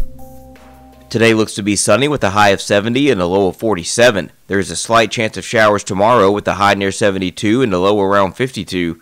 Friday, the chance of rain increases to 50 with a high in the lower 70s. Weather on the Swain Event is brought to you by Be Dry. If your basement is wet or cracked, Be Dry can help. BeDry.com. JC's Tree and Landscaping Service specializes in quality tree work done at an affordable price. Trimming and removing trees are their specialty. They also offer other services like land clearing, stump grinding, crane services, and all of your basic landscaping needs for both commercial and residential. JC's will give you a free estimate and beat any written quote by a competitor to guarantee that you get the lowest price around. Don't risk your land with a fly-by-night service. JC's Tree and Landscaping is licensed and insured. Give them a call at 865-599-3799. Thinking about trying CBD oil but not sure where to get it or who to trust for a quality supplement? Our friends at Tennessee Valley Hemp Company invite you to try their full spectrum hemp extract, available in 500 milligram and 1,000 milligram strengths. They are a local company based right here in Knoxville whose crops are grown in East Tennessee. Their farmers are committed to cultivating pharmaceutical grade hemp oil that produces results. It is only available in community pharmacies where you can get questions answered by experienced professionals.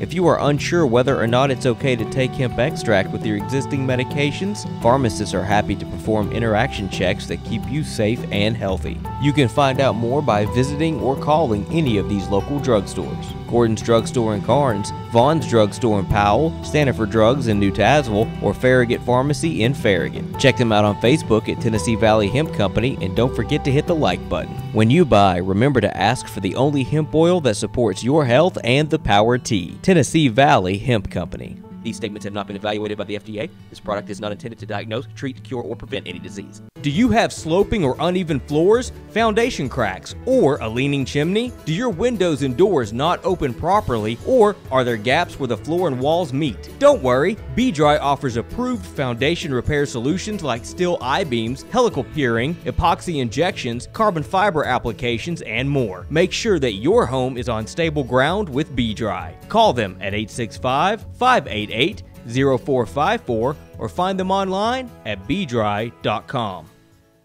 Have you noticed lack of energy, motivation, and drive? Call the Low T Center and schedule a complete health assessment today. Whether you have sleep apnea and need a CPAP or have low testosterone or low thyroid levels, Low T Center will get you feeling great again. If you're a man over 30 and haven't had an annual checkup, don't wait until you feel bad. Do yourself a favor and get a quick and easy health assessment today. Services are covered by most health insurance. Call 865-392-1388 or go to lowtcenter.com. Low T Center, reinventing men's healthcare.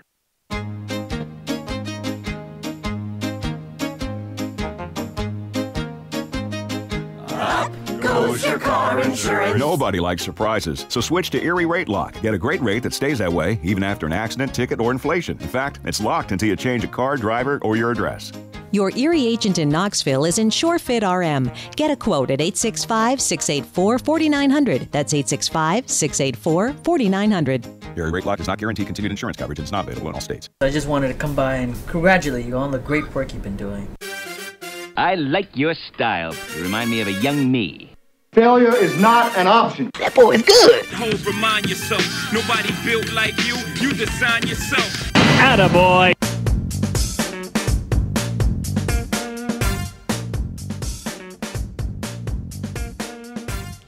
All right, time for Attaboy, where we highlight positivity, we highlight good stories, and how can you not go to the hardwood?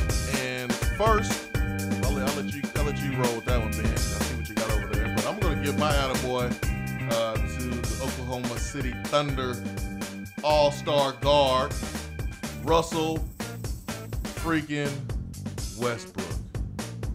My man was ready to play yesterday, because he entered the arena wearing a Crenshaw shirt to honor the late, great rapper Nipsey Hussle. Not only is he a rapper, but he's an activist. He's a philanthropist. He is a mentor. He is a forward thinker. He was doing everything that you're supposed to do when you make it out of the hood, which is you go back and you make the hood better. Make the neighborhood, the rough neighborhood that you came from, you go back and you live in that hood and you work in that hood. Many times people make it out, they don't go back. They give back, but they don't go back because that same hood will take you down. And that was the case with Nipsey Hussle. And so Russell Westbrook put on the show last night versus the Lakers. Historic 20-20-20 triple-double. A 20-20-20 triple-double. I don't think people understand how hard that is. Does that? It's only been done one other time in NBA history. One other time in NBA history. And that was the late, great Wilt Chamberlain who did that. And after the game, he said that was for Nipsey. And if you, which I don't expect everyone to know this, but Nipsey Hussle was in a gang there in California. He was part of a street gang called the Crips, the 60s Crips. And if you add 20-20-20 together, that will equal 60. And so Russell Westbrook, after the game, when he was interviewed, he was like, 20-20-20. Everyone knows what that means, and that's for Nipsey. So a really cool moment there. You can have your opinions about hip hop. You can have your opinions about gangs, and that's cool, whatever. But you can't deny the work that he was doing in the community, the jobs he was creating, opportunities he was creating, the education that he was providing to help those get out, to let them understand that they didn't have to take the same route that he took to make it out, and he was taken away from us. So a lot of people are mourning and hurting. Russell Westbrook being a West Coast guy, being from LA, went to UCLA himself, and it was cool to see that. So he gets my attaboy today. 21 assists is very hard to do. Like, yeah. That's not, like, you have to have your teammates knocking down shots. Like 20 rebounds, I can see it, especially with Russell Westbrook's ability, athleticism, and he's just such a basketball player, has great basketball IQ, always seems to be around the basketball, but just an incredible performance. My attaboy, aside from Bryce Harper's bat flip last night, goes to Grant Williams, who earned unanimous consensus first-team All-American status from the NCAA. The NCAA uses 4 different entities to designate student athletes as consensus All-Americans: the Associated Press, the National Association of Basketball Coaches, Sporting News, and United States Basketball Writers Association. Williams joins Bernard King, Dale Ellis, as the only Vols ever to be named a consensus first-team All-American. Ernie Grunfeld, who had a rough day yesterday, earned consensus second-team recognition, as did Chris Lofton during Chris Lofton's 2006-07 season and 2007-08 season. Grant Williams is just the 6th SEC player to earn consensus first-team All-American status in the last 10 years, and he is the first SEC player to do so since 2016. Williams ranked in the top 10 in the SEC in scoring, which he was first in, field goal percentage, which he was second in, free throw percentage, rebounding, assist to turnover ratio, and he has moved into the top 10 on UT's all-time career list for blocks, free throw attempts, free throws made, and offensive rebounds, and he ranks 12th in scoring with 1,629 points. So attaboy to Grant Williams, cementing his legacy. I don't know whether he will come back to school or not. I'm almost beginning to think that maybe there's a greater chance that he does not come back because of where some of these mock drafts have him going. I saw one mock draft had him going 17th. And I'll say this, if Grant Williams thinks that he'll be drafted somewhere in the teens, he absolutely should declare for the draft, because I don't believe that he's going to get into the single digits into the lottery just because he will be a 3-4 year college basketball player. And like I said yesterday, the NBA doesn't really fall in love with those type of players. But whether he comes back, whether he doesn't, Grant Williams' legacy is already cemented, and his jersey will hang in Thompson Bowling rafters for a very, very long time after his playing days are done. Yeah, that's an easy decision to make now. Consensus AP All-American. Kudos to him. Kudos to Admiral Schofield, who was selected as an honorable mention. And so both of those guys should get some recognition around the building, get some pictures framed or something like that. I know up in the Tennessee complex, you had your face or photo there on the wall if you were an All-American. So the great late Jesse Mahalona, Aaron Sears, guys like that I think about recently that I played with on the wall. Jared Barnett's definitely there too because he was great as a player here. So congratulations to Grant Williams.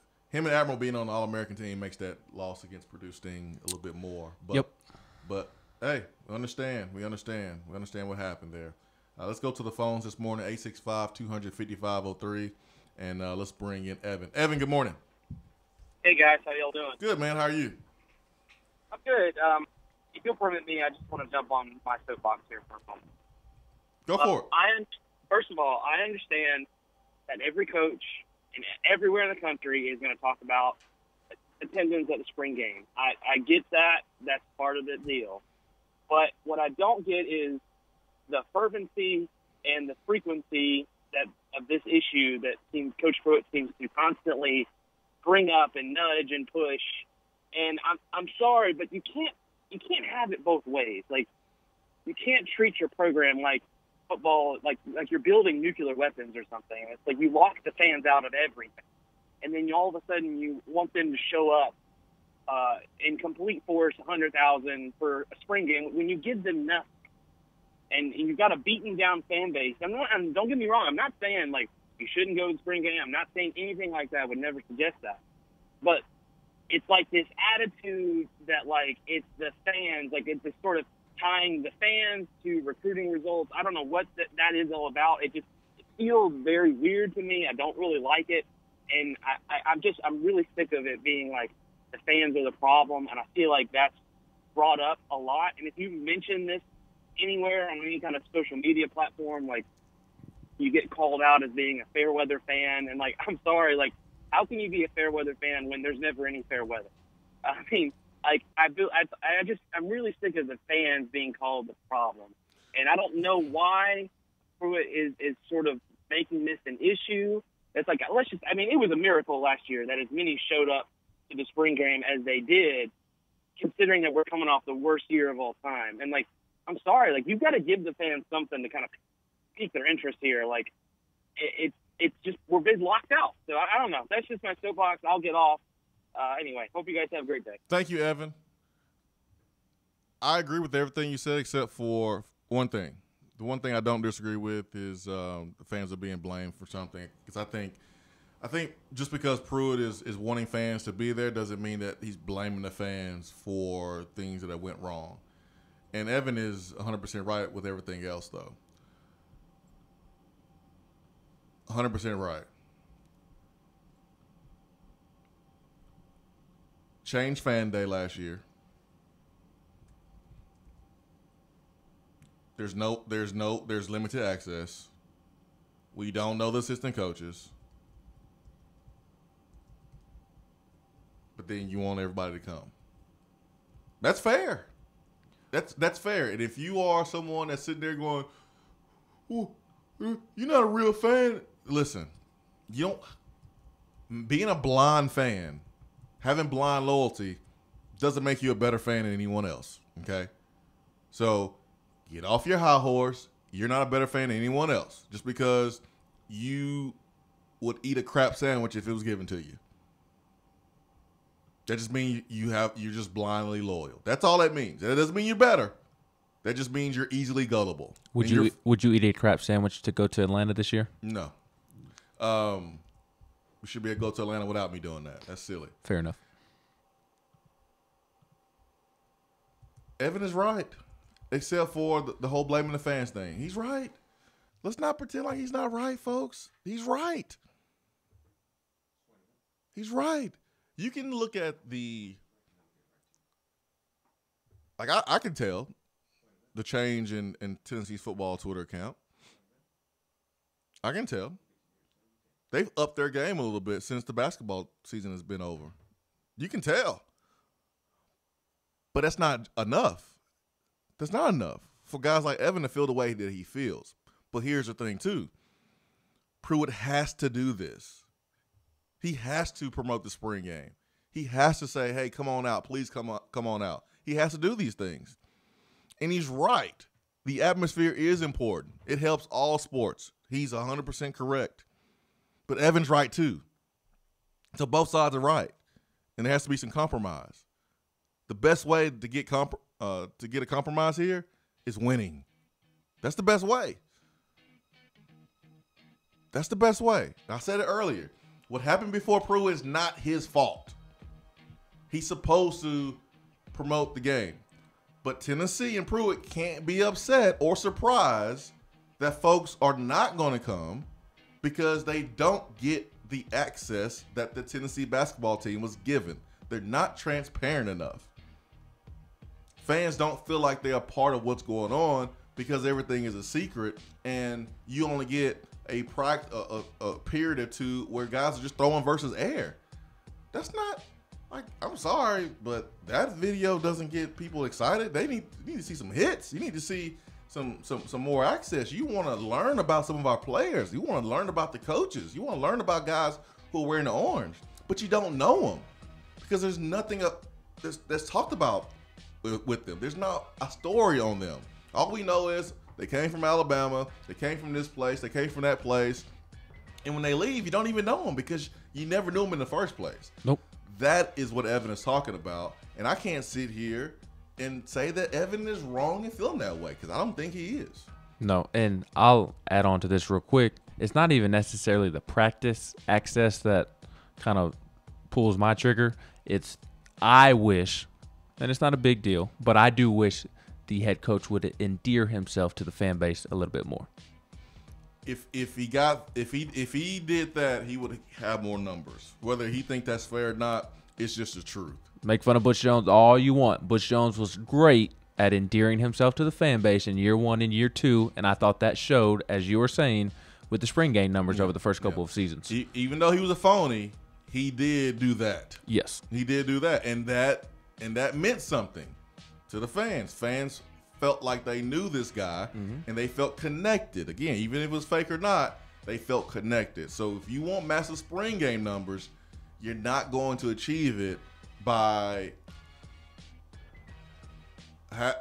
coach acting like that he is so miserable talking to media. He's so miserable doing anything else besides coaching football. It's just not going to work here like that. We've never been a big spring game numbers program. We never have been. We had big spring game numbers because we had a car salesman. And unfortunately, that's just the way it is. We should be able to have big numbers with a guy who just goes to win football games and just a football coach. But guess what? He hasn't done it yet. He got to win games. Then he can go and say, I'm not going to promote. You're not going to get access. You're not going to get interviews from assistant coaches. But I still want y'all to come. Dude, you got to go win some games to be able to do that. And that's just the fact of the matter. That's just the truth. Swain Event, stay with us.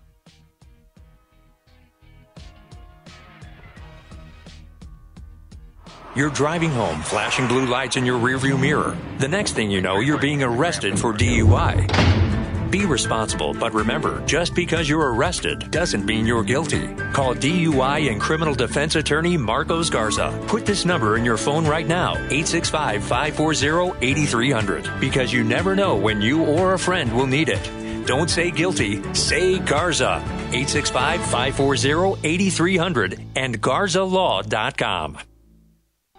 Thinking about trying CBD oil but not sure where to get it or who to trust for a quality supplement? Our friends at Tennessee Valley Hemp Company invite you to try their full spectrum hemp extract, available in 500 milligram and 1,000 milligram strengths. They are a local company based right here in Knoxville whose crops are grown in East Tennessee. Their farmers are committed to cultivating pharmaceutical grade hemp oil that produces results. It is only available in community pharmacies where you can get questions answered by experienced professionals.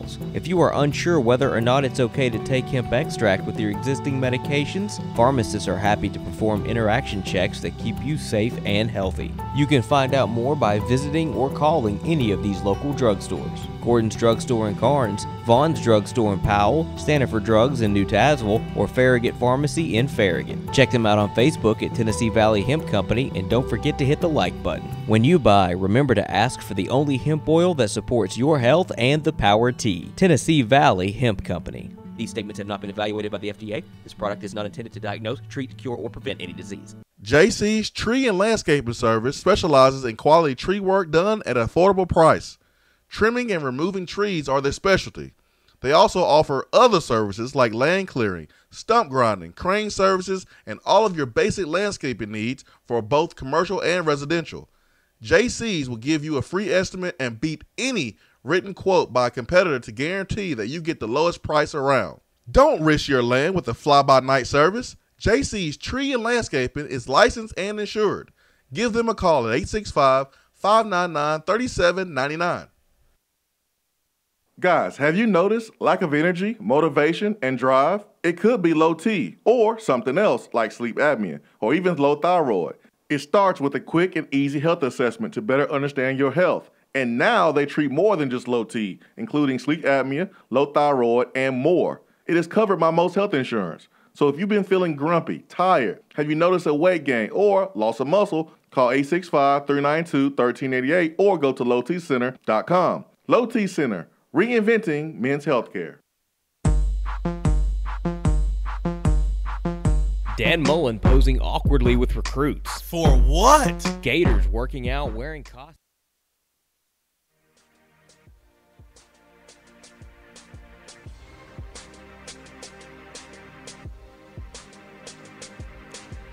Let's get to the phones this morning, 865-200-5503. On line one is Turkey Man. Turkey Man, good morning. I don't know how to feel. You introduced me, and you played it for what sound? That is not Jason Swain's fault. That is Ben McKee's fault. Well, you talk about dealing with your psyche. You come on with for what song? But, guys, I'm feeling pretty good this morning. Good. I had surgery there Monday and had to recover from that, but they left some parts in there that they had to go get. I mean, they left they called it a stent in there for drain or something other, and they had to go in there and get it out. And I feel much better since they got that out. Good. But, you guys, 2 or 3 things you're talking about. One thing, Spurrier, he just cannot. He cannot, microphone in front of his face, he don't give us a jab. Always throwing a low blow at us as Vol Nation. And I got thinking about that. He's talking about his pro team, and it looked like it was going to fold in mid-season. I thought, well, my gosh, what a perfect coach to get for a half-season team. And then he's crying there. He's wanting, if it's going to be the end, if this is going to be it, that they should get be crowned champions. Yeah, they had the best. Orlando Apollos had the best record, and yeah. The AAF they folded yesterday or suspended operations, aka it's a wrap, it's over. Yeah. And they asked Steve Spurrier what his thoughts are, and he's like, "Hey, we got the best record, so I guess we should be crowned the champions." I thought it was a great, funny sound bite. That's what we expect from Steve Spurrier. He's always going to give us that. Oh, yeah, absolutely. And of course, he's talking about Butch. He was a Carney barker. And we don't have that. But what our coach needs to understand is, you hit the nail on the head. We go back and check the tape up to this point. Now, that's not fair to him in one way, but it's also not fair for us to rah-rah with a 4-8 record. You know, it is what it is, and so we understand the process. So we're kind of just sitting back and see what's happening. I'm excited, as he says. Yeah. But the other thing about and on Steve Spurrier, the question you asked about what was the question about the number one fan base? No, I asked what makes the best fan base. I think Cartwheel's got to be in there. That team that gets the fan base, they get excited. Yeah, and do Cartwheel's better. Well, because that's been kind of the key point. If fan base can get excited and do cartwheels. Well, Turkey Man, thanks for the phone call there. Sorry to cut you off early. We got 2 other calls. I will say this before we go back to the phones. Pruitt is not in the middle. Like, if I had to say a football guy or a marketer, Pruitt is a football guy. Butch Jones was a marketer. So spring game attendance and Twitter followers and edits and all those things, that's stuff that Butch Jones and company mastered. Because Pruitt's on the opposite end, he's more of a football coach. This is the part that where we struggle. Promoting a spring game. We don't do the best job of that because the head coach, that's not what he likes to do. I would rather have the football coach over the marketer because you're going to get more results on the field. But if Pruitt was a little bit more in the middle, I think he would have more success with spring game numbers. I think he would have more success with the response from the fan base when he calls for more people to come to the game. If I had to pick one or the other, which one would I have or like or prefer? Give me the football coach because the football coach is going to produce the wins. And the wins is the only thing that's going to solve this because the fans are on one side and Pruitt's on one side. He wants the fans to come to the spring game. But the same token, the fans want results. They've been burned. They want results. So Pruitt's like, all right, meet me in the middle. Fans are like, all right, meet me in the middle. No one's budging, but you know what will change everything? Wins. Wins will change everything. Got to win. Let's go to the phones, and let's get to Knoxville Mike. Knoxville Mike, good morning. Good morning, guys. How you doing? Good. How you doing, man? I'm good. Hey, I just real quick want to touch on, want to piggyback on something that Evan said a minute ago, and I know you kind of drifted away from that conversation for a second. When he said that about blaming, I know when you got off the phone with him, you said that was the one thing you disagreed with about when Evan said that he thinks that Pruitt is blaming the fans. What I wanted to touch on with that is, and Swain, I think I have to just kind of respectfully disagree a little bit. I'm not saying that Pruitt is blaming us, but what did throw me off and kind of turn me off a little bit toward it was, when he made the comment, and he's done it the past 2 years, is, hey, spring game attendance, that does something to recruits and stuff. Well, I understand that. That's the only thing that I think Evan meant by that, because it's what I would have meant. But whoa. Also, Mike, Evan said blaming the fans. That's not blaming the fans if you want them to come out and you let them know that their attendance is important to recruiting. That's not blaming the. That's not blaming the fans. Okay, hold on. Hear my argument to it. Okay, and I may be dead wrong. That's fine, but it's just how I'm feeling right now. Okay, so if we don't have a good showing, then that makes us, the fans, think that, oh, if we don't come out, that's going to hurt recruiting. So in a way, it kind of makes the fans feel like that we'll be to blame if we don't show up. That's all I meant by that, man. It's not, He's setting it up to use the fans as a scapegoat if he's not successful in recruiting. But that doesn't mean. That's kind of blaming. But that doesn't mean he blamed us right now, because the recruiting wasn't that bad. If we struggle in recruiting this next year, and then Pruitt gets behind the microphone and says, well, we could have done better in recruiting if we had a better spring game attendance. Right. Then that's blaming. What Pruitt is doing is using recruiting to sell something, which is the easiest thing to do. It's like, let's say, for instance, I say, man, Knoxville Mike, I'm going to come into your closet and I want you to give me your best clothes. And you're like, no, man, come on. Like, no, it's my clothes. And I say, come on, Knoxville Mike, man. We're doing it for the kids. Come on, man. We're going to give it to kids. Now I've just put a burden on you because you don't want to give out your best clothes. But when I throw in, man, let's do it for the kids, now you feel guilty that if you don't do it, now you don't like kids or you're a bad person. Pruitt, right. I agree. Yeah, I agree completely. I think Pruitt's doing the same thing. He's using recruiting to like sell. The way, right, and I like the way you put that. I mean, I kind of understand things a little bit differently. The only thing I want to say on my way out is, us fans, this fan base is the dead to last reason that we shouldn't be. And I don't think he's doing it. I'm just saying we're not to blame for what's been going on.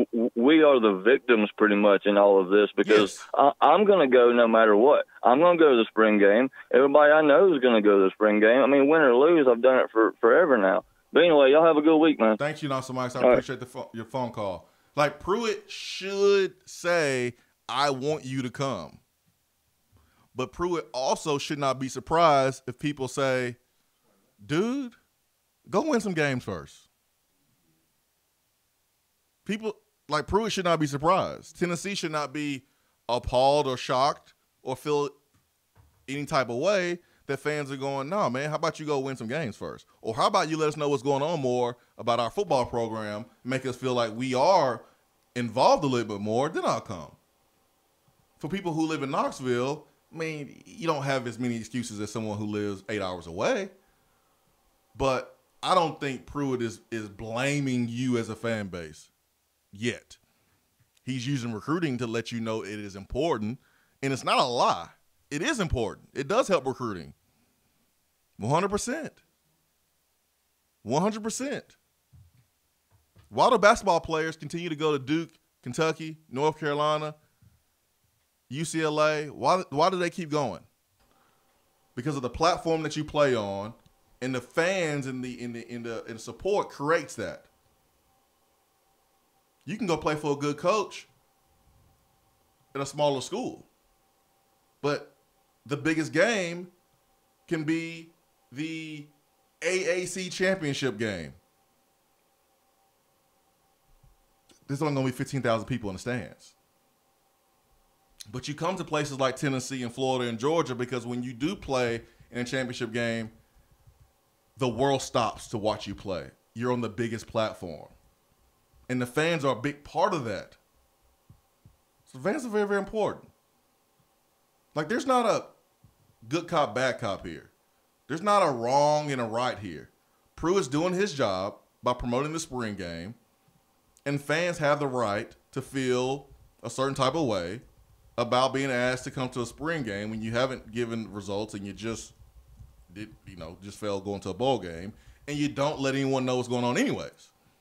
But that's fair. You're not wrong for feeling that way. But I don't think Pruitt is blaming the fans for anything. Not yet. Let's get to Hitch. Hitch, good morning. Hey, good morning, Swainert. How you doing, brother? I'm pretty good, Hitch. I'm pretty good, man. Well, I've got to say I just agree with most what everybody said. The one thing that may differentiate a little bit for me that I'd like a question to, because no one has changed.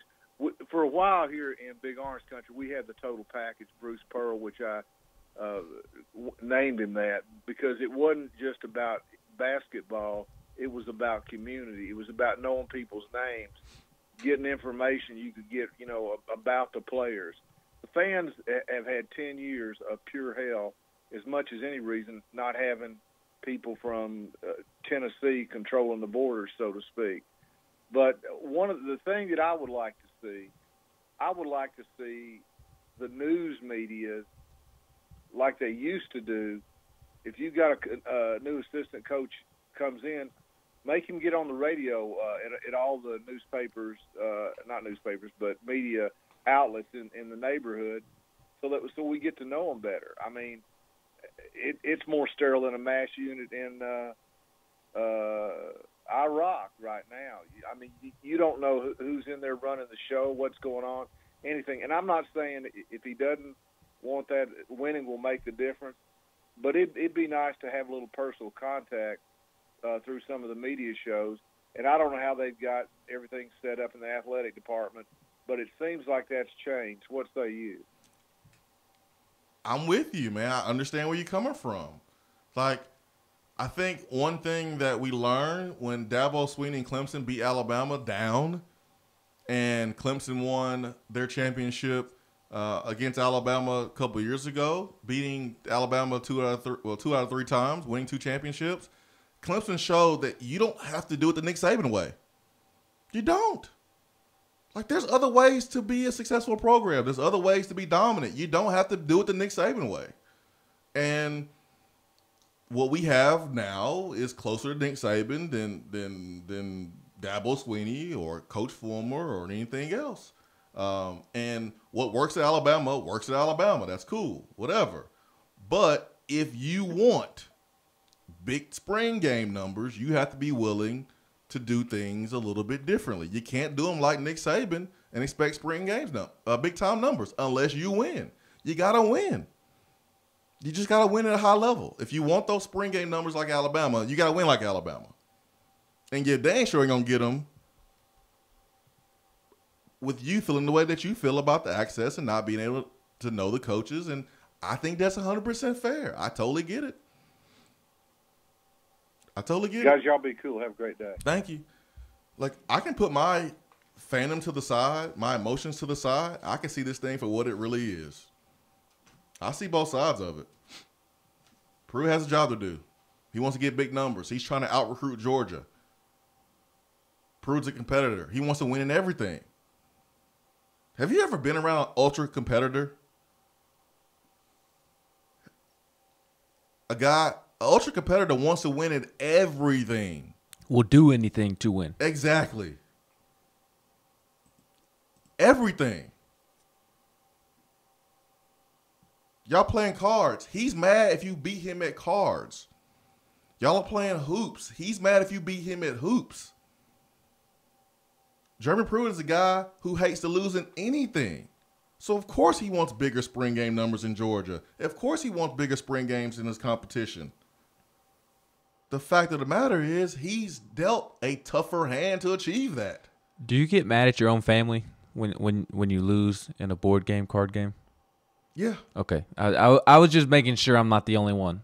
Yeah, I try to beat my family's brains in Uno. That's why I got mad at my brother for his terrible play during the Christmas break. I was legitimately mad at him. What are you doing, man? I'm trying to win here, man. No, I was legitimately frustrated with my fiance over the weekend. We were playing Taboo, and I didn't feel like she was describing the word good enough for me. She wasn't giving her all, man. She wasn't giving her all. She was letting our friends beat us, and we lost by a point. She didn't empty the bucket, and for about 30 seconds, I was legitimately upset. I understand that you are a competitor. There's nothing wrong with that. But that's Pruitt, folks. You have to understand your coach. That's great. You want to do who wants to win in everything.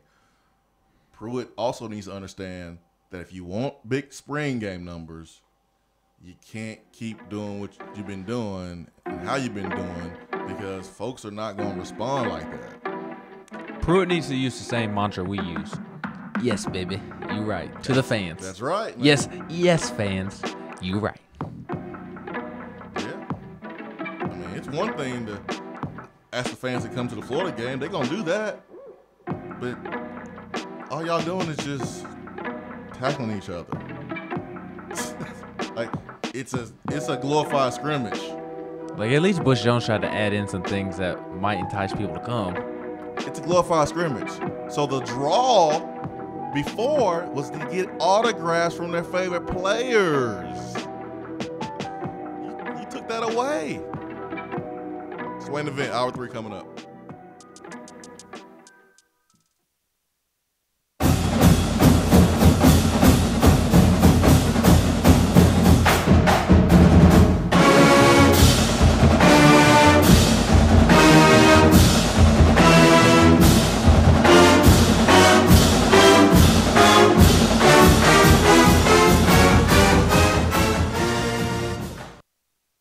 Hour 3 of the Swain Event is brought to you by the Low T Center and lowtcenter.com. Do you know your numbers? Feel like you again. Let us help. VFL's Jason Swain and Todd Kelly here with our Men on Football and Smoothie segment. Let's discuss some of our favorite smoothies and how they impact our lives. TK, man, tell me which smoothie comes to mind when you think about playing defense? Swain-O, the Peanut Butter Power Plus and the Power Punch Plus provide the energy needed to make plays every time they take the field. Then you have the Gladiator and the Hawk, nutrition every dominant player has to have. Bottom line, everyone wants to be a dominant player. Now, Swain, you tell me about the offensive side of the ball. TK, it's simple. You always score with Smoothie King. The shredder personifies what we are going to do to opposing defenses. The Berry Punch and Activator will light up the scoreboard. And in case we need to go into overtime, the Pure Recharge will put us over the top for the win. Swain-O, you know I love football and Smoothie King. I'm a VFL, a Smoothie King for life. The Chocolate Gladiator and the Chocolate Shredder with the scoop of peanut butter, oh, that's my go-to smoothie. They get a chest bump all day. Yes, sir. This concludes our Men on Football and Smoothie King segment for today. Don't forget the Sip by Sip program. Use Smoothie King as a meal replacement 5 or more times a week, and you will feel and see the difference. Smoothie King, the healthy alternative to fast food. Delicious and nutritious. TK. Don't forget the peanut butter. Yeah, boy. We now return to the program. It's a Debtful Life. 2 auto loans, 6 credit cards. Sometimes I wish I'd never taken out all this debt.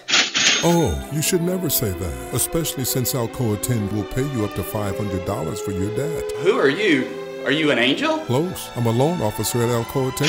Teacher said that whenever you hear cha-ching, someone refinance a loan at Alcoa 10. Alcoa 10 Federal Credit Union, a place where you belong. Equal housing lender. You're listening to the Swain Event, fueled by Dead End BBQ. Check them out online at deadendbbq.com.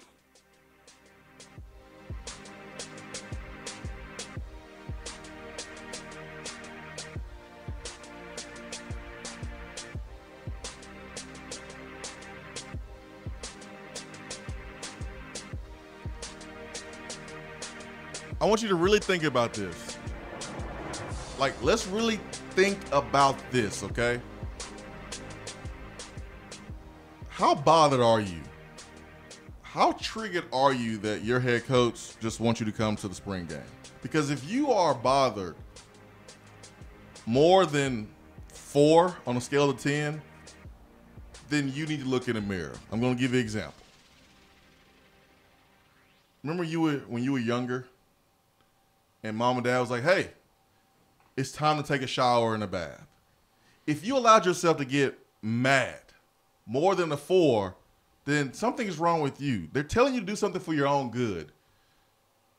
If you are getting upset at the seatbelt laws, more than a 4 or 5, something is wrong with you. Those laws are put in place to protect you. If your mom tells you to wash your hands before dinner and you getting upset about it, you need to check yourself. She's telling you to do that for your own good. Pruitt is telling us to come to the spring game for our own good. So you can be put off a little bit. You can do a little side eye.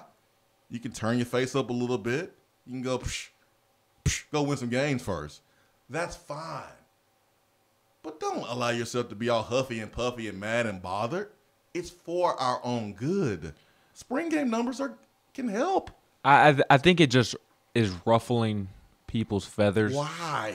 Because it appears that the fans are putting in more of an effort to get to the spring game than the football program wants to give back to the fans. See, the football program doesn't understand that it is more than just about wins. Football guys are like, listen, we're football guys. We're going to go win games, and then y'all will be happy. Because that's what they do at Alabama. Correct. But these guys don't understand that. These guys, and maybe Coach Fulmer can share that with them and sit them down and tell them, but it's more than just about wins. It's about 10 years of our fans feeling a certain type of way, being excited, being let down, seeing bad decisions being made. And Fulmer and this coaching staff, they don't have anything to do with those years because Fulmer wasn't an AD. then. He was just a coach. And even then, he was a coach. Last year was 08, so that's 11 years. Fulmer isn't to blame for the past 10 years whatsoever. No, you can throw him in as a little bit. He was a coach in 08, but he was a coach then. He's the AD now, so he has nothing to do with that. And then Pruitt just got here a year ago. So it's not their fault, but the fans feel how they feel. Like it is what it is. Yeah. It is what it is, but don't allow yourself to be so upset about your coach wanting you to come. It's for our own good. All I'm saying is I'm not going to blame you one bit for saying, no, I don't want to come. I'm not going to blame you. You have a TV. You have a product that's not great. Who am I to sit here and tell you and judge you for not wanting to see that? And they took Fandale away. Well, I can't judge I don't think fans are upset with Jeremy Pruitt asking for the fans to show up. I think it's the fact that there's some fans upset. But see, I don't think it's that's not the root of the frustration. The root of the frustration is that he is asking after he has, it appears, has eliminated Fan Day. Does not endear himself to the fan base for an entire year. That's fair. And has practically cut off all access to the program. So I think that's where the frustration stems from, not necessarily the fact that he is asking fans to show up. That's fair, but we have to also understand where Pruitt's coming from and why he does this. I mean, again, there's no good cop, bad cop here. There's no good and bad side here. You are cutting access because you don't want leaks in your business in the streets. There's more kids to account for. Your program is bigger. You got more kids that you have to worry about. Kenneth George went down to Florida and acted a damn fool and got arrested and embarrassed the program. You have more guys that you have to worry about. You have more coaches, more guys that can talk to media. We just witnessed a media member that was all cuddly and cozy and snuggle with the head coach and threw kids under the bus. We just witnessed that. And so if you're Pruitt, man, you want to eliminate that stuff. Remember that 247 article about Butch Jones that, I mean, it scorched the earth. If you're Pruitt, you don't want that, man. So, yeah, you're going to cut access off. So I understand where Pruitt's coming from, but when you want people to come to the spring game, man, you really can't expect big numbers if you're going to do it your way unless you win big time. You got to win big time if you're going to be that way. But Pruitt can still give access while at the same time eliminating the whole cuddly media member cuddling up to the head coach. He can eliminate the Mike Griffith situation while also allowing access to the program. It's like last week they give us a long snapper to speak to. How are we supposed to tell the story of these players on the football team and they're giving us a long snapper to speak? And look, Riley Lovingood is an awesome human being. He is the epitome of a Tennessee fan having a dream, wanting to play for Tennessee football. It is an awesome story, but it has been told 1,000 times. Hey, man, you don't want to hear Riley Lovingood's story about how he became a long snapper? I've already heard it a trillion times. I want Riley to tell us a secret about his mom's chip dip. Are you ready for Riley Lovingood to represent Tennessee at SEC Media Days? Are you ready for the first ever long snapper to make his way to SEC Media Days? I'm biased. I love the Lovingood family, so. And their chip dip is really good. I'm not joking. I'm not making bar chip dip jokes. Like, their chip dip is really good. I was in Middle Tennessee one time, and I hung out with the Lovingoods, and we were trying to leave, and Mom was like, "Hey, I'm about to put some dip in the oven, some chip dip, y'all. Won't y'all stay?" And you know how like you need to get back to Knoxville, but then Mom or Grandma put something in the oven.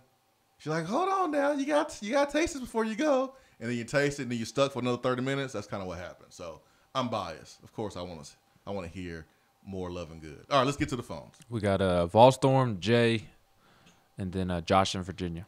Volstorm, good morning, my man. Far be it from Swain to pass up a free meal.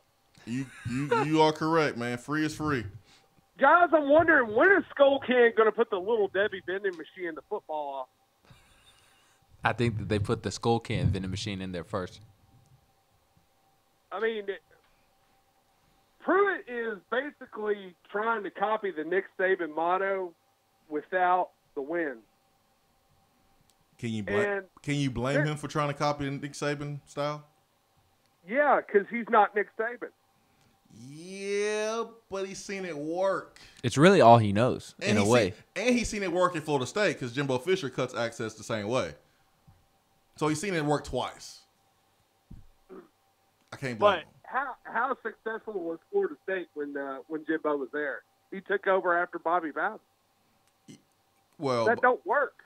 Well, Bobby Bowden won like 5 games one year. Didn't get to a bowl game, and they were playing in like the Toilet Bowl for a little bit too. And then Jimbo took over, built it back up, and they won a championship. And Jimbo doesn't let media talk to his assistants either. Did they go 0-8 in their conference that year? I don't think so. I mean, No, Tennessee did in 2017.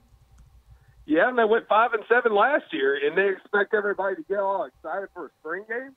No, listen, I get that. I get the fact that Tennessee went 5-7 last year, and no one's going to be excited about the spring game. All I'm saying is, I understand why Pruitt does things the way he does them because he has seen them work before. He's seen them work. If you have a remedy that was passed on from your great grandmother to your grandmother to your mother, and it works for you, you're gonna do it to your kid.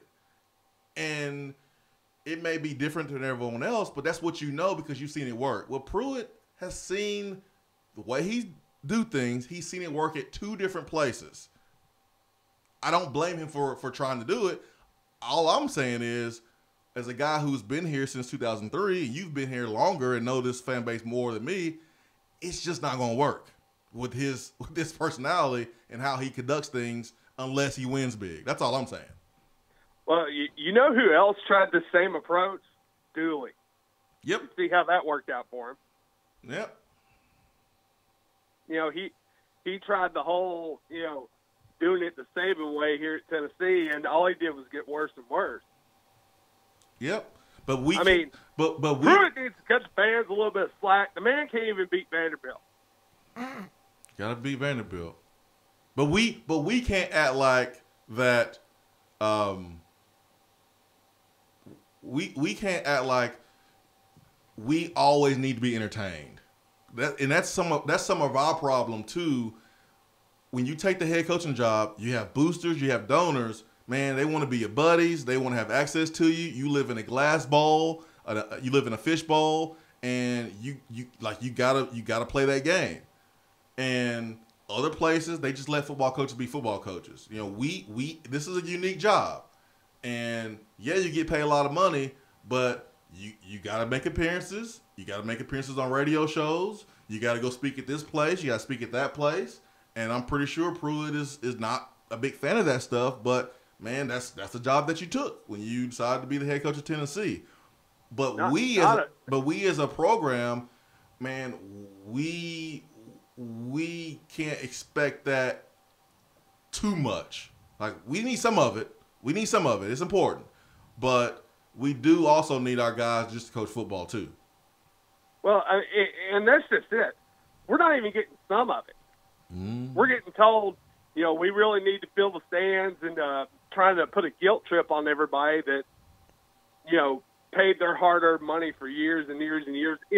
I understand that not all this is Pruitt's fault, but this is the job he accepted, and he's getting paid very well to do it. Yeah. It's, you know what? If Pruitt was a little bit more endearing, I don't think you would feel that way, and I understand that. But he ain't. I understand. I mean, I've seen him at events where he just looked completely pissed off just to be there. Hey, man, I understand. I can't disagree with that. It rubs me the wrong way.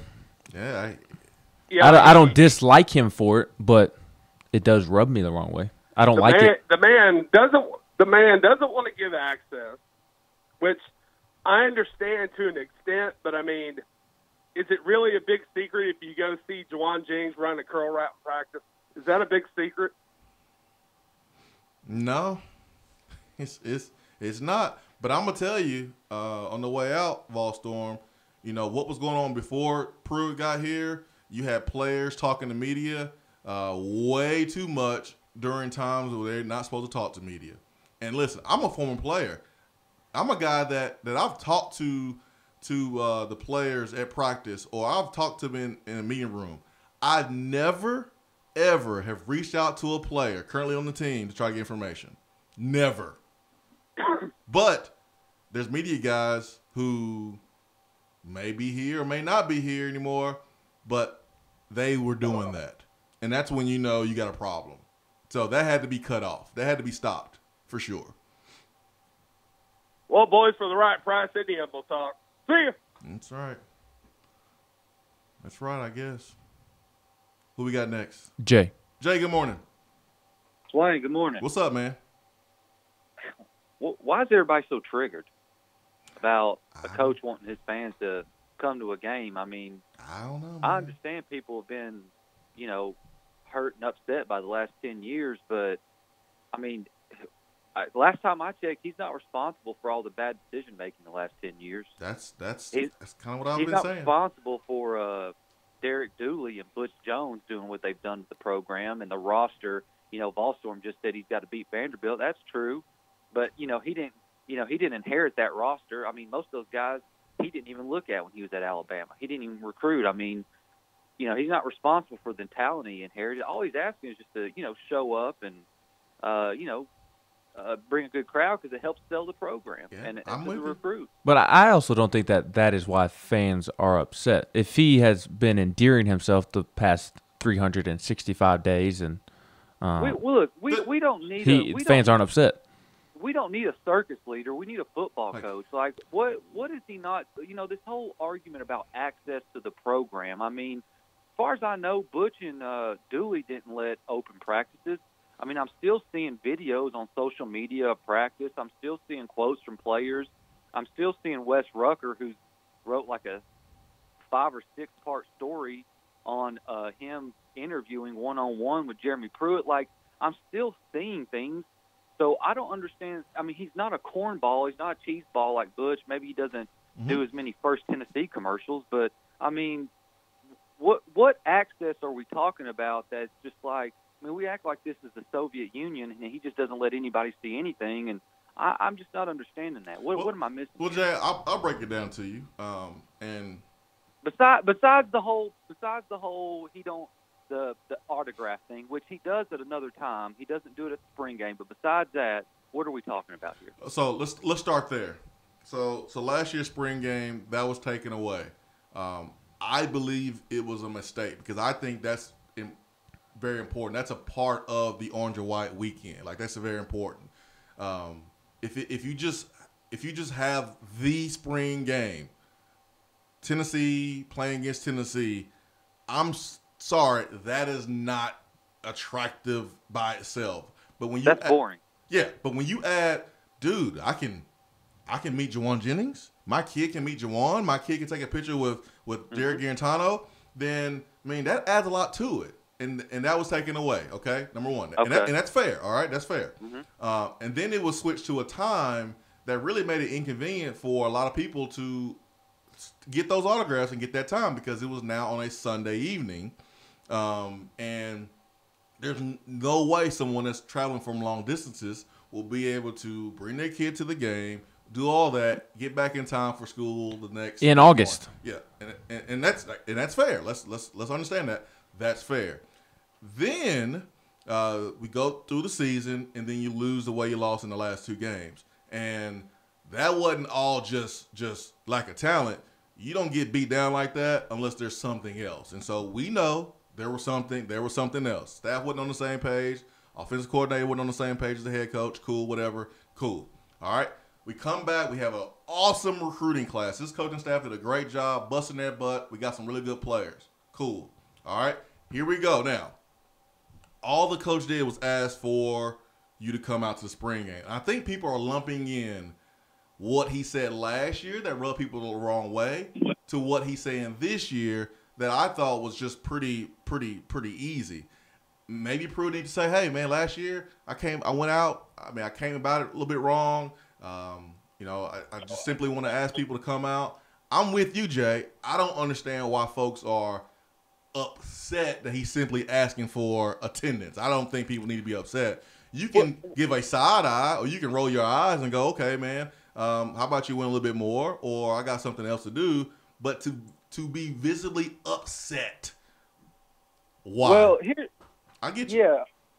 Yeah. Here's the thing, Swain. I mean, like, look, I get it. The spring game can be boring. And to the fans' credit, and I would say this to Pruitt, we have been terrible the last 10 years for the most part and still put out some of the best spring game numbers in the country.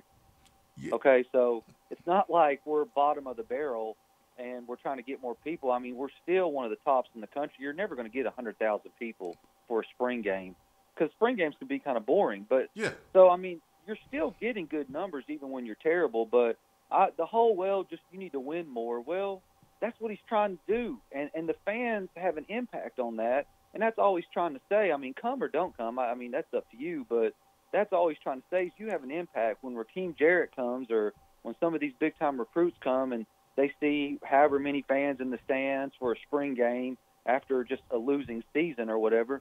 That makes an impact on them. And I think that's all the man's trying to say. And some people are just way over the top with how upset they are. I think people are too, Jay. I think it's the whole chicken and the egg.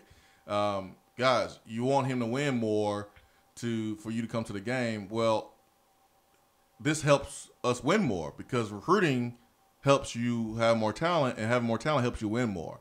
So, yes, it is important for folks to come out. But I also understand folks who don't want to because they have emotionally invested, and they have not gotten that return. Like, I really do understand where both sides are coming from. Yeah, that's fair. That's totally fair, man. It's totally fair. But I understand that. It's been a tough 10 years. But you know what I'd like to see, guys?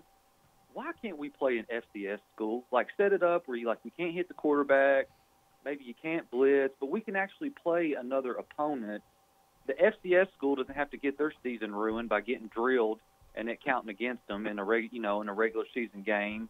It would be a lot more entertaining than just seeing – what we see normally at a spring game. I don't understand why that's not being done more.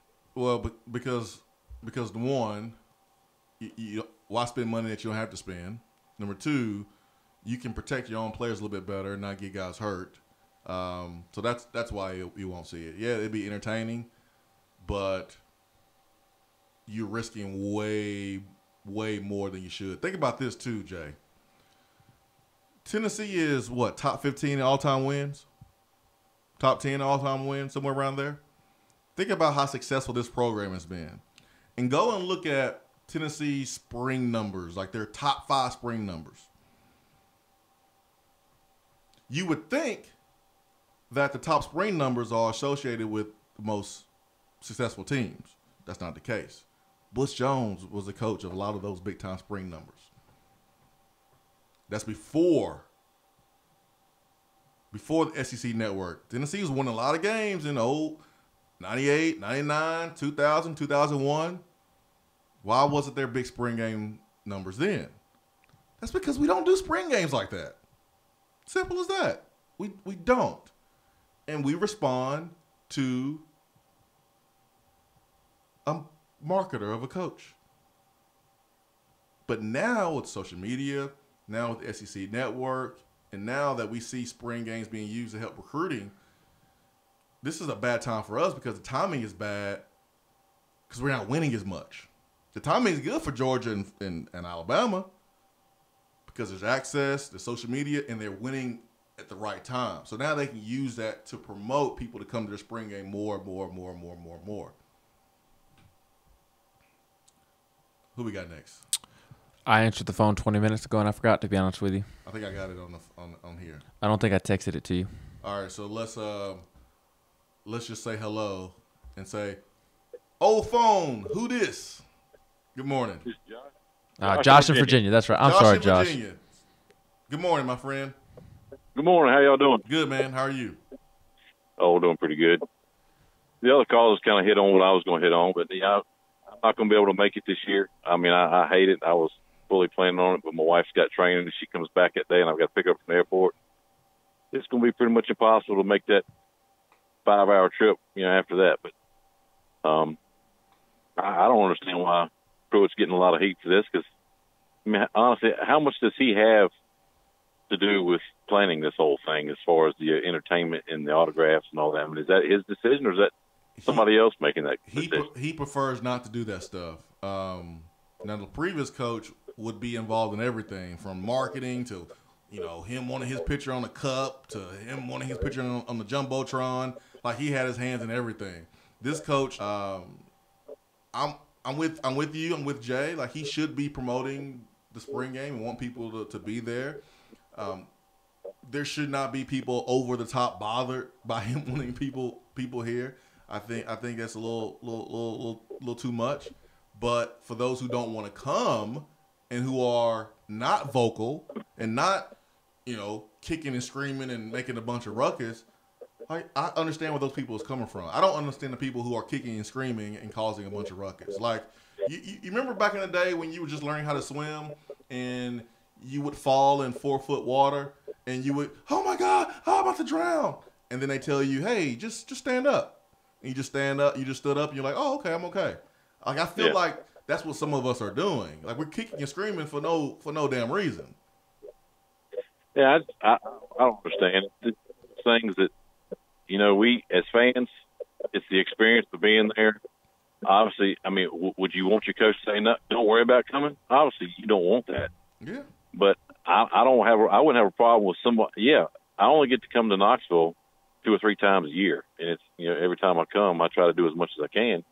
So it would have been nice if I would have been able to come if they have a concert or they have the meet and greet, so I can get as much in during that week as I can.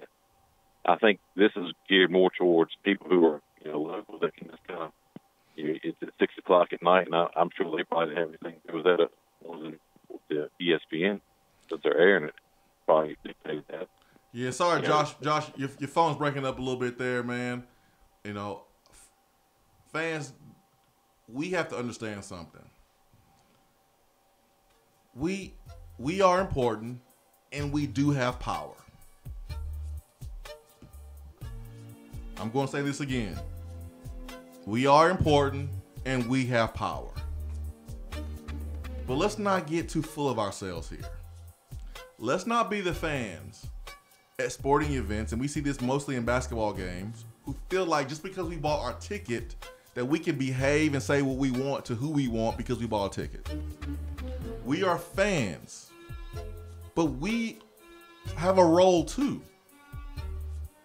We're not going to be able to sit back in our lawn chair and say, all right, Pruitt and company, former, y'all go get it done. Guys, we are involved in the success of this program too. We have a part, we have a role. The role is not as big as the players and the coaches, we understand that, but we do have a role. And part of our role is coming to the orange and white game. That's part of our role. And being supportive as much as you possibly can. I'm not telling you to be a blind fan. I'm not telling you to accept mediocrity or accept getting blown out by Vanderbilt or Missouri. But support as much as you can, even when the team is struggling, and definitely when the team is winning. But we do have a role. But let's not get too full of ourselves. We give money, but that doesn't give us the right to sit here and go, all right, man, let me know when y'all start winning, then I'll become a passionate fan, then I'll show up. No, we are part of the solution in helping Tennessee get back. We have to understand that we are a solution. We are part of the equation here. And we have a duty. We have a responsibility. We do. Whether you like it or not, we do. Hour 3 continues after this.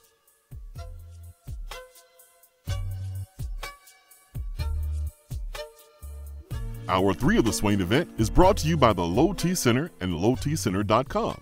Do you know your numbers? Feel like you again. Let us help. Have you noticed lack of energy, motivation, and drive? Call the Low T Center and schedule a complete health assessment today. Whether you have sleep apnea and need a CPAP or have low testosterone or low thyroid levels, Low T Center will get you feeling great again. If you're a man over 30 and haven't had an annual checkup, don't wait until you feel bad. Do yourself a favor and get a quick and easy health assessment today. Services are covered by most health insurance. Call 865-392-1388 or go to lowtcenter.com. Low T Center, reinventing men's healthcare. Top 100 Barbecue restaurant Dead End BBQ is the best place in Knoxville to scratch your barbecue itch. With new specials and a new menu, there is something for everyone. Monday, Tuesday, and Wednesday, try the Smokehouse Stew. Thursday through Sunday, the Hillbilly Chili is where it's at. Don't forget the half-price wings on Tuesdays from 4 to 8 p.m. and the salmon plate on Friday. The people spoke and Dead End listened, adding Dead End Society favorites like the Bernie Mac, Randall's Kitchen Sink Burrito, and the Barbecue Cheddar Meatloaf to the menu full time. Whether it's a game day or any day, at Dead End BBQ, the mouth-watering barbecue search is over. Are you looking to buy, sell, or invest in real estate? Then call me, Jennifer Morris, at 865-694-5904. Listen to what the Tarver family had to say. Jennifer was our realtor recently and helped us find our dream home. She also helped us sell our home, and we had a signed contract in only 2 days. Her greatest strengths are her patience and personality. We never felt pressured, and I would highly recommend her in buying and selling a home. Call me, Jennifer Morris, at 865-694-5904 or email me at jennifermorris865@gmail.com. When you see the happy face on our truck, you'll be smiling because you'll know that you're in love. It's freezing in here, Mary. What's wrong with your heater? The repairman can't get here till next week. Sugar, you've got the wrong guy. My guy is fast and has free heating service calls when he does the repair. Hi, I'm Jimmy Hiller. Take advantage of a free service call with any repair. Call the Happy Face Truck today. JC's Tree and Landscaping Service specializes in quality tree work done at an affordable price. Trimming and removing trees are their specialty. They also offer other services like land clearing, stump grinding, crane services, and all of your basic landscaping needs for both commercial and residential. JC's will give you a free estimate and beat any written quote by a competitor to guarantee that you get the lowest price around. Don't risk your land with a fly-by-night service. JC's Tree and Landscaping is licensed and insured. Give them a call at 865-599-3799. For a replay of each day's Swain Event TV, like us on Facebook.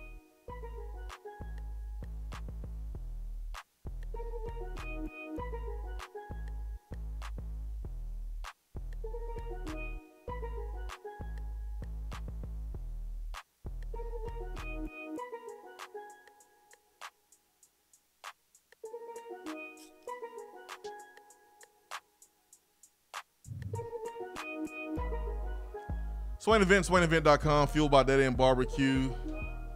Let me tell you a thing about Hiller Plumbing, Heating, Cooling, and Electrical. I got a couple examples here of invoices done by the other guys and invoices done by Hiller. I talk about true transparency pricing, where you know everything up front before you commit to any repairs. You know the price of individual parts. You know the cost of the service. You know everything. Well, I have some invoices here. The name of the other guys is marked out, obviously. But the price difference is unreal. So here's an example of a condensate pump installation. And all it has is the total price, right here if you're watching on Swain Event TV. It says install new pump, hook up to the line, blah blah blah blah blah. $638. No description, nothing, not detail at all. Here's Hiller, right there. There is a detailed description of the part that you need and the work that's going to be done. And the total price here is $368. So would you rather pay $638 or would you pay $368? Let me check my math right now. Let me pay the $300. Exactly. That is why Hiller has over 15,000 customer reviews with a 4.8 customer rating. Simple as that. They cover the Volunteer State, Memphis to Knoxville, everywhere in between, Bowling Green, Kentucky, and Huntsville, Alabama. I think it's ball country. I think it's silly that you can't play the lottery in Alabama. I almost had to drive to the state line to get a ticket the last time I was in Alabama, but luckily no one won that weekend, so we're good. All right, who we got? We got Buck Nasty. Buck Nasty. Buck Nasty, good morning. What's going on, Swaino? What's up, my friend? Oh, not a lot. Not a lot. Watching this beautiful sunshine today. I know, man. I just went outside to put the recycling on the street, man. It's nice outside. I thought you were going to say watching this beautiful broadcast with mine and Swain's beautiful face on it. Yeah, that'd be stretching a little bit, but I have been watching. Thank you, man. Thank you. I love Swain's haircut. Hey, all I do is get up, I rub from back to front, and I'm ready to go. That's all I got to do in the morning. My favorite part about today's broadcast is that Swain and I are both rocking Tennessee. And Swain actually started with the Tennessee hoodie, but shedded that earlier. Yeah, it's a little warm in here. Oh, yeah, it's heating up about like this springtime football is here in Tennessee. That's true. Oh, man, I'd love to go to that spring game, but I'm just not going to be able to make it. And a lot of folks is down in old Buck Nasty about it. And that's what I was wanting to call in about. Yeah. Is give you some of my top excuses for not being able to go. You look at Turkey, man. It's his favorite time of year. It's turkey season. Correct. His Saturdays are sacred. Correct. He's going to go hunting. My excuse number 2 is, you think about it, now's planting season.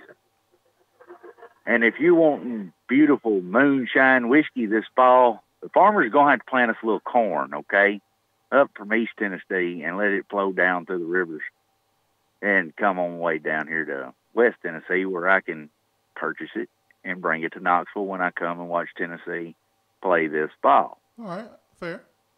Number 3, it's also planting season for old Buck Nasty, and we're not going to get real too in-depth what kind of gardening I do. All righty.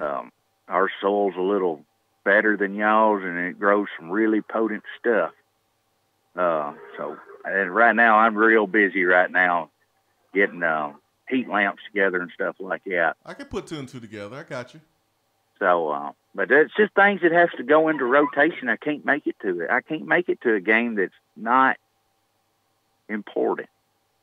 I mean, it is for the recruiting aspect. I see what Pruitt's saying, but I can't stop everything I got going to make a 4.5-hour drive up there on a Saturday. The only time the sun's going to shine this month on a weekend for me, and the weather be above 32 degrees. Tell me this: what would make it worth your while to come? I'm going to say there'd have to be some Dead End involved with a couple of show hosts. I'm sure if you reached, I'm putting down. I'm sure if you tweeted at Jason Swain and Charlie Burris, they'd love to show up and be with you. Charlie Burris is not a show host. He's a retired show host, according to his Twitter bio. Retired is different than being one. So are you trying to say, Buck Nasty, that you would come if we take you to Dead End BBQ? Is that what you're saying? I was thinking more along the lines of Tim Priest and John Kesslin, but I guess you two would do. Who is John Kesslin? Bob Kesslin, I'm sorry. So you would come if Tim Priest and Bob Kesslin would take you to Dead End BBQ? That would be my first 2, but yeah, you guys would settle. Okay. Well, I mean, I don't mind, squeezing you in, schedule, and making that happen. I think I would do that. I think I would give them all for Tennessee just to have one more fan there at the game. I mean, we'll be there anyways because Swain is going to be eating ribs with a fork. Oh, gosh. That was the big thing I was getting to. I'd hate to miss that photo op. You could be in the photo. I don't need that all over Twitter. The FBI's on me enough as it is, boys. I'm pretty sure it's going to be on Twitter. Maybe I wear my mask or something. Yeah. How about you do that? I'm gonna get you a bib. No, I don't need the bib, man. Grown man. I'm good. You tuck it in for him, Ben. Make it real nice. Sharpen up his fork and his knife for him, and let him do work on them ribs. I'm anxious to see how this works. Me too, because he claims he is a grown man, but he's going to be eating ribs with a fork. What grown man do you know other than Seth Stokes that does that? I lost a bet. Don't get it twisted. I lost a bet. Boys, I didn't really want nothing. I just want to call and tell you, Swain, I'm praying for you, and I hate to see you hurting, and everything gets better with time, my man. I'm going to get off here and listen to what you boys got to say. Thank you, man. I appreciate it. I appreciate it. Let me take a look at the text box, because I'm pretty sure that thing is filled with comments. Also, Facebook Live comments there. I'm pretty sure a lot of people have a lot of feelings about the conversation we've had over the last hour. Let's see here. On Facebook, Tina says, "Good morning. I wouldn't miss the spring game. I can't wait." She also says, "You asked on Facebook, what is your definition of being the best fan base in America?" Tina says, "Loyalty. Staying the course no matter the outcome of the game. I wear my orange with pride all the time. I attend every home game and travel when I can." Jay Hudval, Swain, you're right on it, brother. Product got to be there. Take those feelings you had at the Florida game last year as you walked home for distance. Now be the guy that drives 2+ hours and spend $500 for a trip to Knoxville, and it starts to really make sense. Just win, baby. I understand. Tony asked, has Drew Richmond transferred yet? What's the deal with that? Haven't heard him go to a new place, and as long as he's in a transfer portal, you can't allow him to practice with the team. You don't want that energy around your team. You want guys that are 100% bought in and have 2 feet in the boat, not 1 foot in, 1 foot out. Chico says, it's an odd time for the game. My kids want to go, so we will go. They are excited, and I'm excited for them. As a high school coach, it's okay to watch an inter-squad game, but not too priority. So I guess it's not too much of a priority. I guess the one positive about it being a funky kickoff time is that the spring game should only last 2 hours, whereas Tennessee Oklahoma kicked off at 6 o'clock and it got over at 9:30.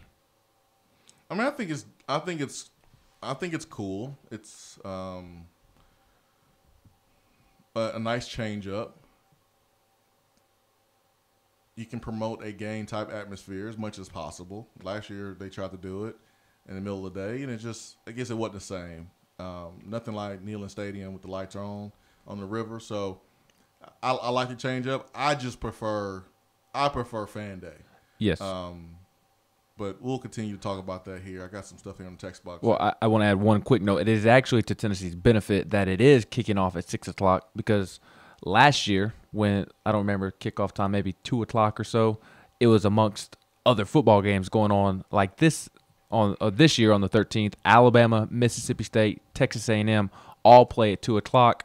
Auburn and Missouri both play at 4 o'clock. Tennessee is the only game on at 6 o'clock. So it is actually to Tennessee's benefit when looking at it from a TV perspective that they are kicking off at 6. But if you're a top recruit and you're going to another school, you ain't watching Tennessee play. You still going to be either traveling back or you're still going to be in the city that you're visiting. Mm-hmm. So I don't know how much that helps recruiting unless it's for the guys who are actually in Knoxville attending the orange and white game. Carl Daddy 2000 says, "What makes me a good fan?" Well, it says, "What makes me a good fan base?" So I'm going to take that as what he thinks is a good fan base. Watching them get the crap beat out of them, age never leaving to the end, watching in rain or shine or cold, no matter how bad things are, you always sit and watch them. So Carl Daddy's definition is always being there no matter what happens.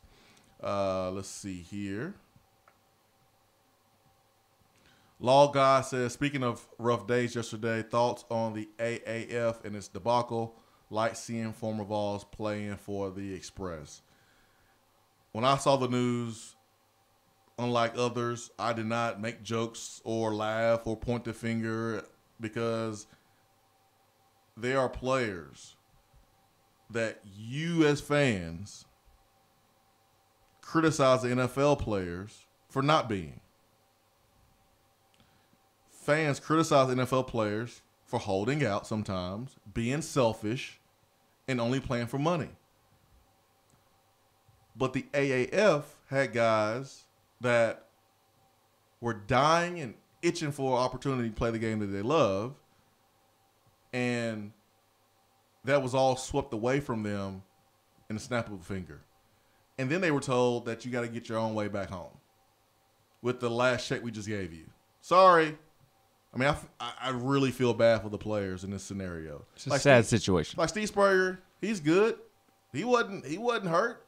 Why? Because he's going to go back to Florida and get paid and play golf. To walk around and play golf and speak at, functions. But Pig Howard, he got to figure out what he's going to do for the rest of his life now. He thought that he was going to be able to play football and for a living, and now that's all gone, and now he has to wait and see what the XFL is going to do. Who knows if they're going to be reliable after 8 games or not. Or if he'll make a team. And you just don't know. So I really feel for those players in the AAF. Ken says, I'll add another element to it. You're going to ask me to go to a meaningless spring game after the blank show they put on the field last that endured with blowout losses, beatdowns to Vanderbilt, Missouri. Nah, screw that. See you in September. That's Ken. Chip Payne says, Swain, it's really funny that there are some people out here claiming that Pruitt hasn't promoted the orange and white game enough. Yeah, he's promoting it. He's asking you directly to come. Chatvol 33. What if they did a quarterback competition with former Vols to get people excited, aka Manning, Ains, Shula, something to entice people to come? Evan says, what Knox Mike said, I feel like it's a setup to blame the fans down the road if it doesn't work. So Evan has come back and says, not necessarily Pruitt blaming the fans right now, but it is a setup to blame the fans later if something doesn't happen right with the recruiting, maybe mentioning that the fans didn't show up for the orange and white game. So Evan's kind of recanting what he's saying, clarifying what he meant. So I get that. Appreciate Evan. If Tennessee misses out on a recruit and Tennessee doesn't finish where it should in the team rankings on the recruiting services, and Jeremy Pruitt comes back in his press conference on signing day and says, well, we didn't get Cooper Mays because there weren't enough fans at the orange and white game. We didn't finish in the top 10 because there weren't enough fans at the orange and white game. That comment, that statement would be worse than any statement Butch Jones made, and I 100% believe that. It would be a bad statement. It would probably be his worst statement as a coach. It can't be worse than anything that Butch Jones said. How? But I think it is. I absolutely think it is. Blaming the fans for missing out on a recruit because they didn't show up at a spring game, I think that is the worst thing you can say. I think you forgot what Butch Jones No, I remember the Champions of Life and the 5-Star Hearts. I would rather Butch Jones be saying stupid stuff like that than the head coach at Tennessee blaming fans for not getting a recruit because enough fans didn't show up to the orange and white game. Yeah. I don't think Pruitt is dumb enough to say that. Correct. I'm not saying. I don't think he would do that. He wouldn't. But I think that is such a dumb thing to do that it's impossible that he would say that. Is my point. Yeah. If you want something done, just enter kids. Like, come on, do it for the kids, or come on, do it because it helps recruiting. Or put out that video of Juwan Jennings that they put out the other day. Yeah, like they're selling that, and it's true. Like, it does help recruiting. But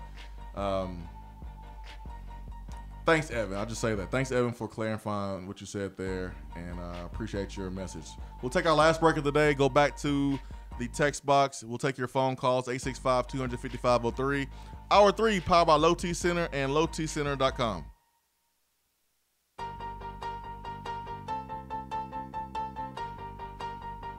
Hour 3 of the Swain Event is brought to you by the Low T Center and lowtcenter.com. Do you know your numbers? Feel like you again. Let us help.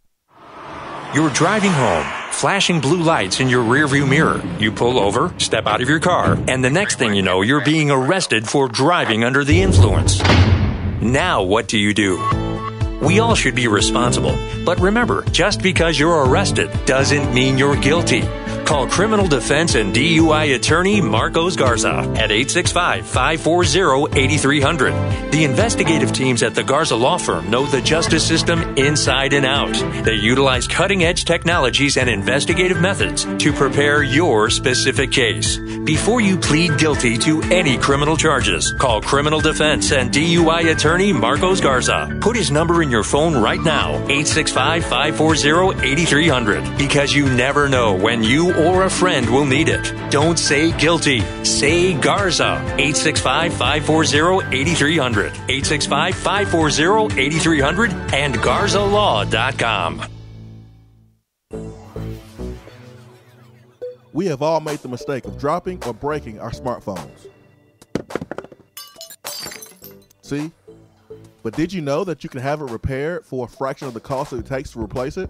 Well, you can, because iDrop is the area's leading mobile repair store, home of the 1 hour or less phone repair, 1 year parts warranty, and #1 customer service. Broken screens, cracked cameras, charging ports, batteries, you break it, we'll fix it. If you didn't break your phone, protect it with one of our leading accessories such as LifeProof, OtterBox, UAG, Incipico, Caseology, and Spec. Visit our West Hills location at 7115 Kingston Pike between Office Depot and Hardee's, or call 865-888-9740 and speak with our trained technicians to see how we can get your phone working today.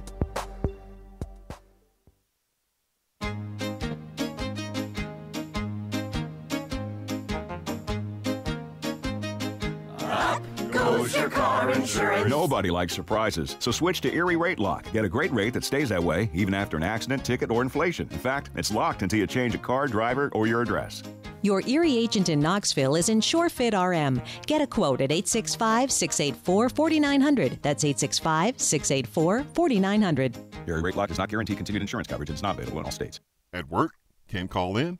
Don't feel bad. You can talk to the guys on the text box. It's part of the free Swain Event app.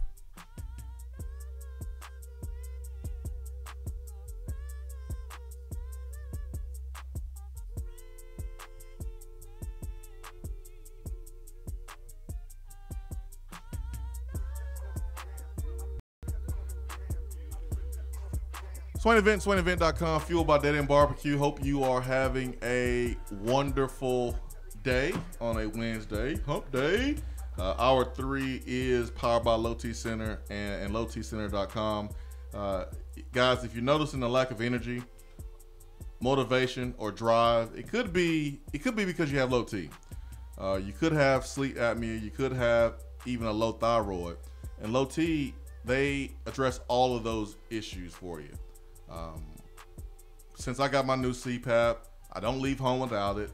I don't go one night without it. I use it every single night because breathing is important, and breathing is important to living. So no macho front here that we see from guys saying, oh man, I'm not gonna wear a CPAP because you better wear it.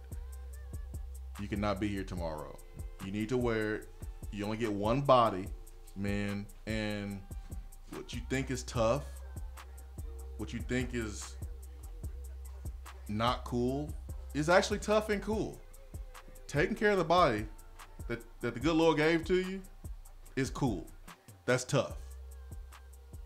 And the Low T Center is here to help you take care of that one body that you get. Don't get one. Even though you can get a new nose if you want to, and you know, a new backside, I guess, if you want to. The ladies tend to do that. Maybe, I guess.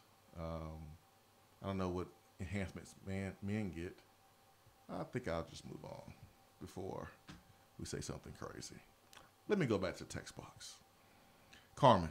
So people are mad that Pruitt asked fans to come to a free event. He's not asking anyone to pay ticket prices. If you want to go, go. If you don't. This shouldn't be something everyone's upset about. If you didn't ask, the same people would be mad saying that he doesn't even care if the fans are there.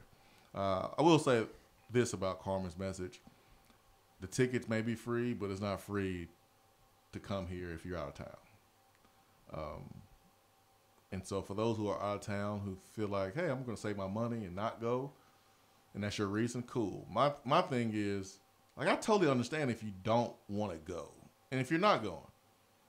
And I understand if you do want to go and you are going. What I don't understand are the folks who are not going and creating and like kicking up the most dust.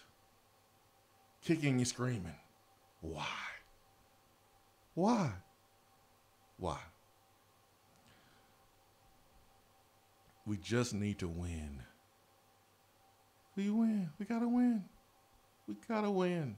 That's the greatest remedy. We just gotta win. 90s Vol says, just being real, fans being mad over him just coaching and not leading a 3-ring circus is laughable. He's not doing anything wrong. I don't think anybody's asking him to lead a circus. Just act like you want to be here, other than one time of the year when you're asking fans to show up to a spring game. That was my point of the comment that I said earlier, because he made that comment when Jay was on, and I mentioned that I don't think fans are upset that he is asking them to show up for the spring game. I think it's the fact that he doesn't endear himself for the majority of the year to the fans, and then all of a sudden, now he's speaking to the fans. Yeah. Some fans don't need endearment. Some fans don't need that to feel connected. All they care about is the product and the result and the winning. And that's fair. And I totally understand that. There's some other fans that they became so attached to Tennessee basketball because they knew these guys. Exactly. And so that is important for some fans. We have to understand something, that we're not all the same. Things that hurt us may not hurt someone else. Things that make us happy may not make other people happy. We're different, and we must embrace that. We must embrace that. There's valid reasons of why you should go. Mm-hmm. And there's valid reasons that if you don't want to go, I'm going to understand. Totally get it, man. Tennessee's been winning a lot of games in their history. And spring games just haven't been something that they've mastered. And Neyland had, at one point, the second largest stadium in the country and wasn't filling that thing up for the spring game. But the home games, they were. I don't remember which caller said it, but all I'm saying is just don't act like you are pissed off every appearance that you make. That's not too much to ask for. And that does rub a lot of people the wrong way. Don't seem like you're pissed off to be coaching at Tennessee. He's just like that, but he's just no nonsense like that. Correct. Here's what I say before we get out of here. We're at a family reunion. Okay? We're at a family reunion. Everyone's going through the line to get their plate of food. If you get some hair in your plate, don't make a scene and ruin the family reunion. Just be quiet and get you another plate. This is what we have to do here. If you don't want to go, just don't go. But don't ruin everything by being over the top. That's all I think we need to do. I think that's the solution. That's the solution. We'd like to see family back though. Have a great day. We will be back same time tomorrow, 7 a.m. For Ben McKee, I'm Jason Swain. Peace and much love. Hour 3 of the Swain event is brought to you by the Low T Center and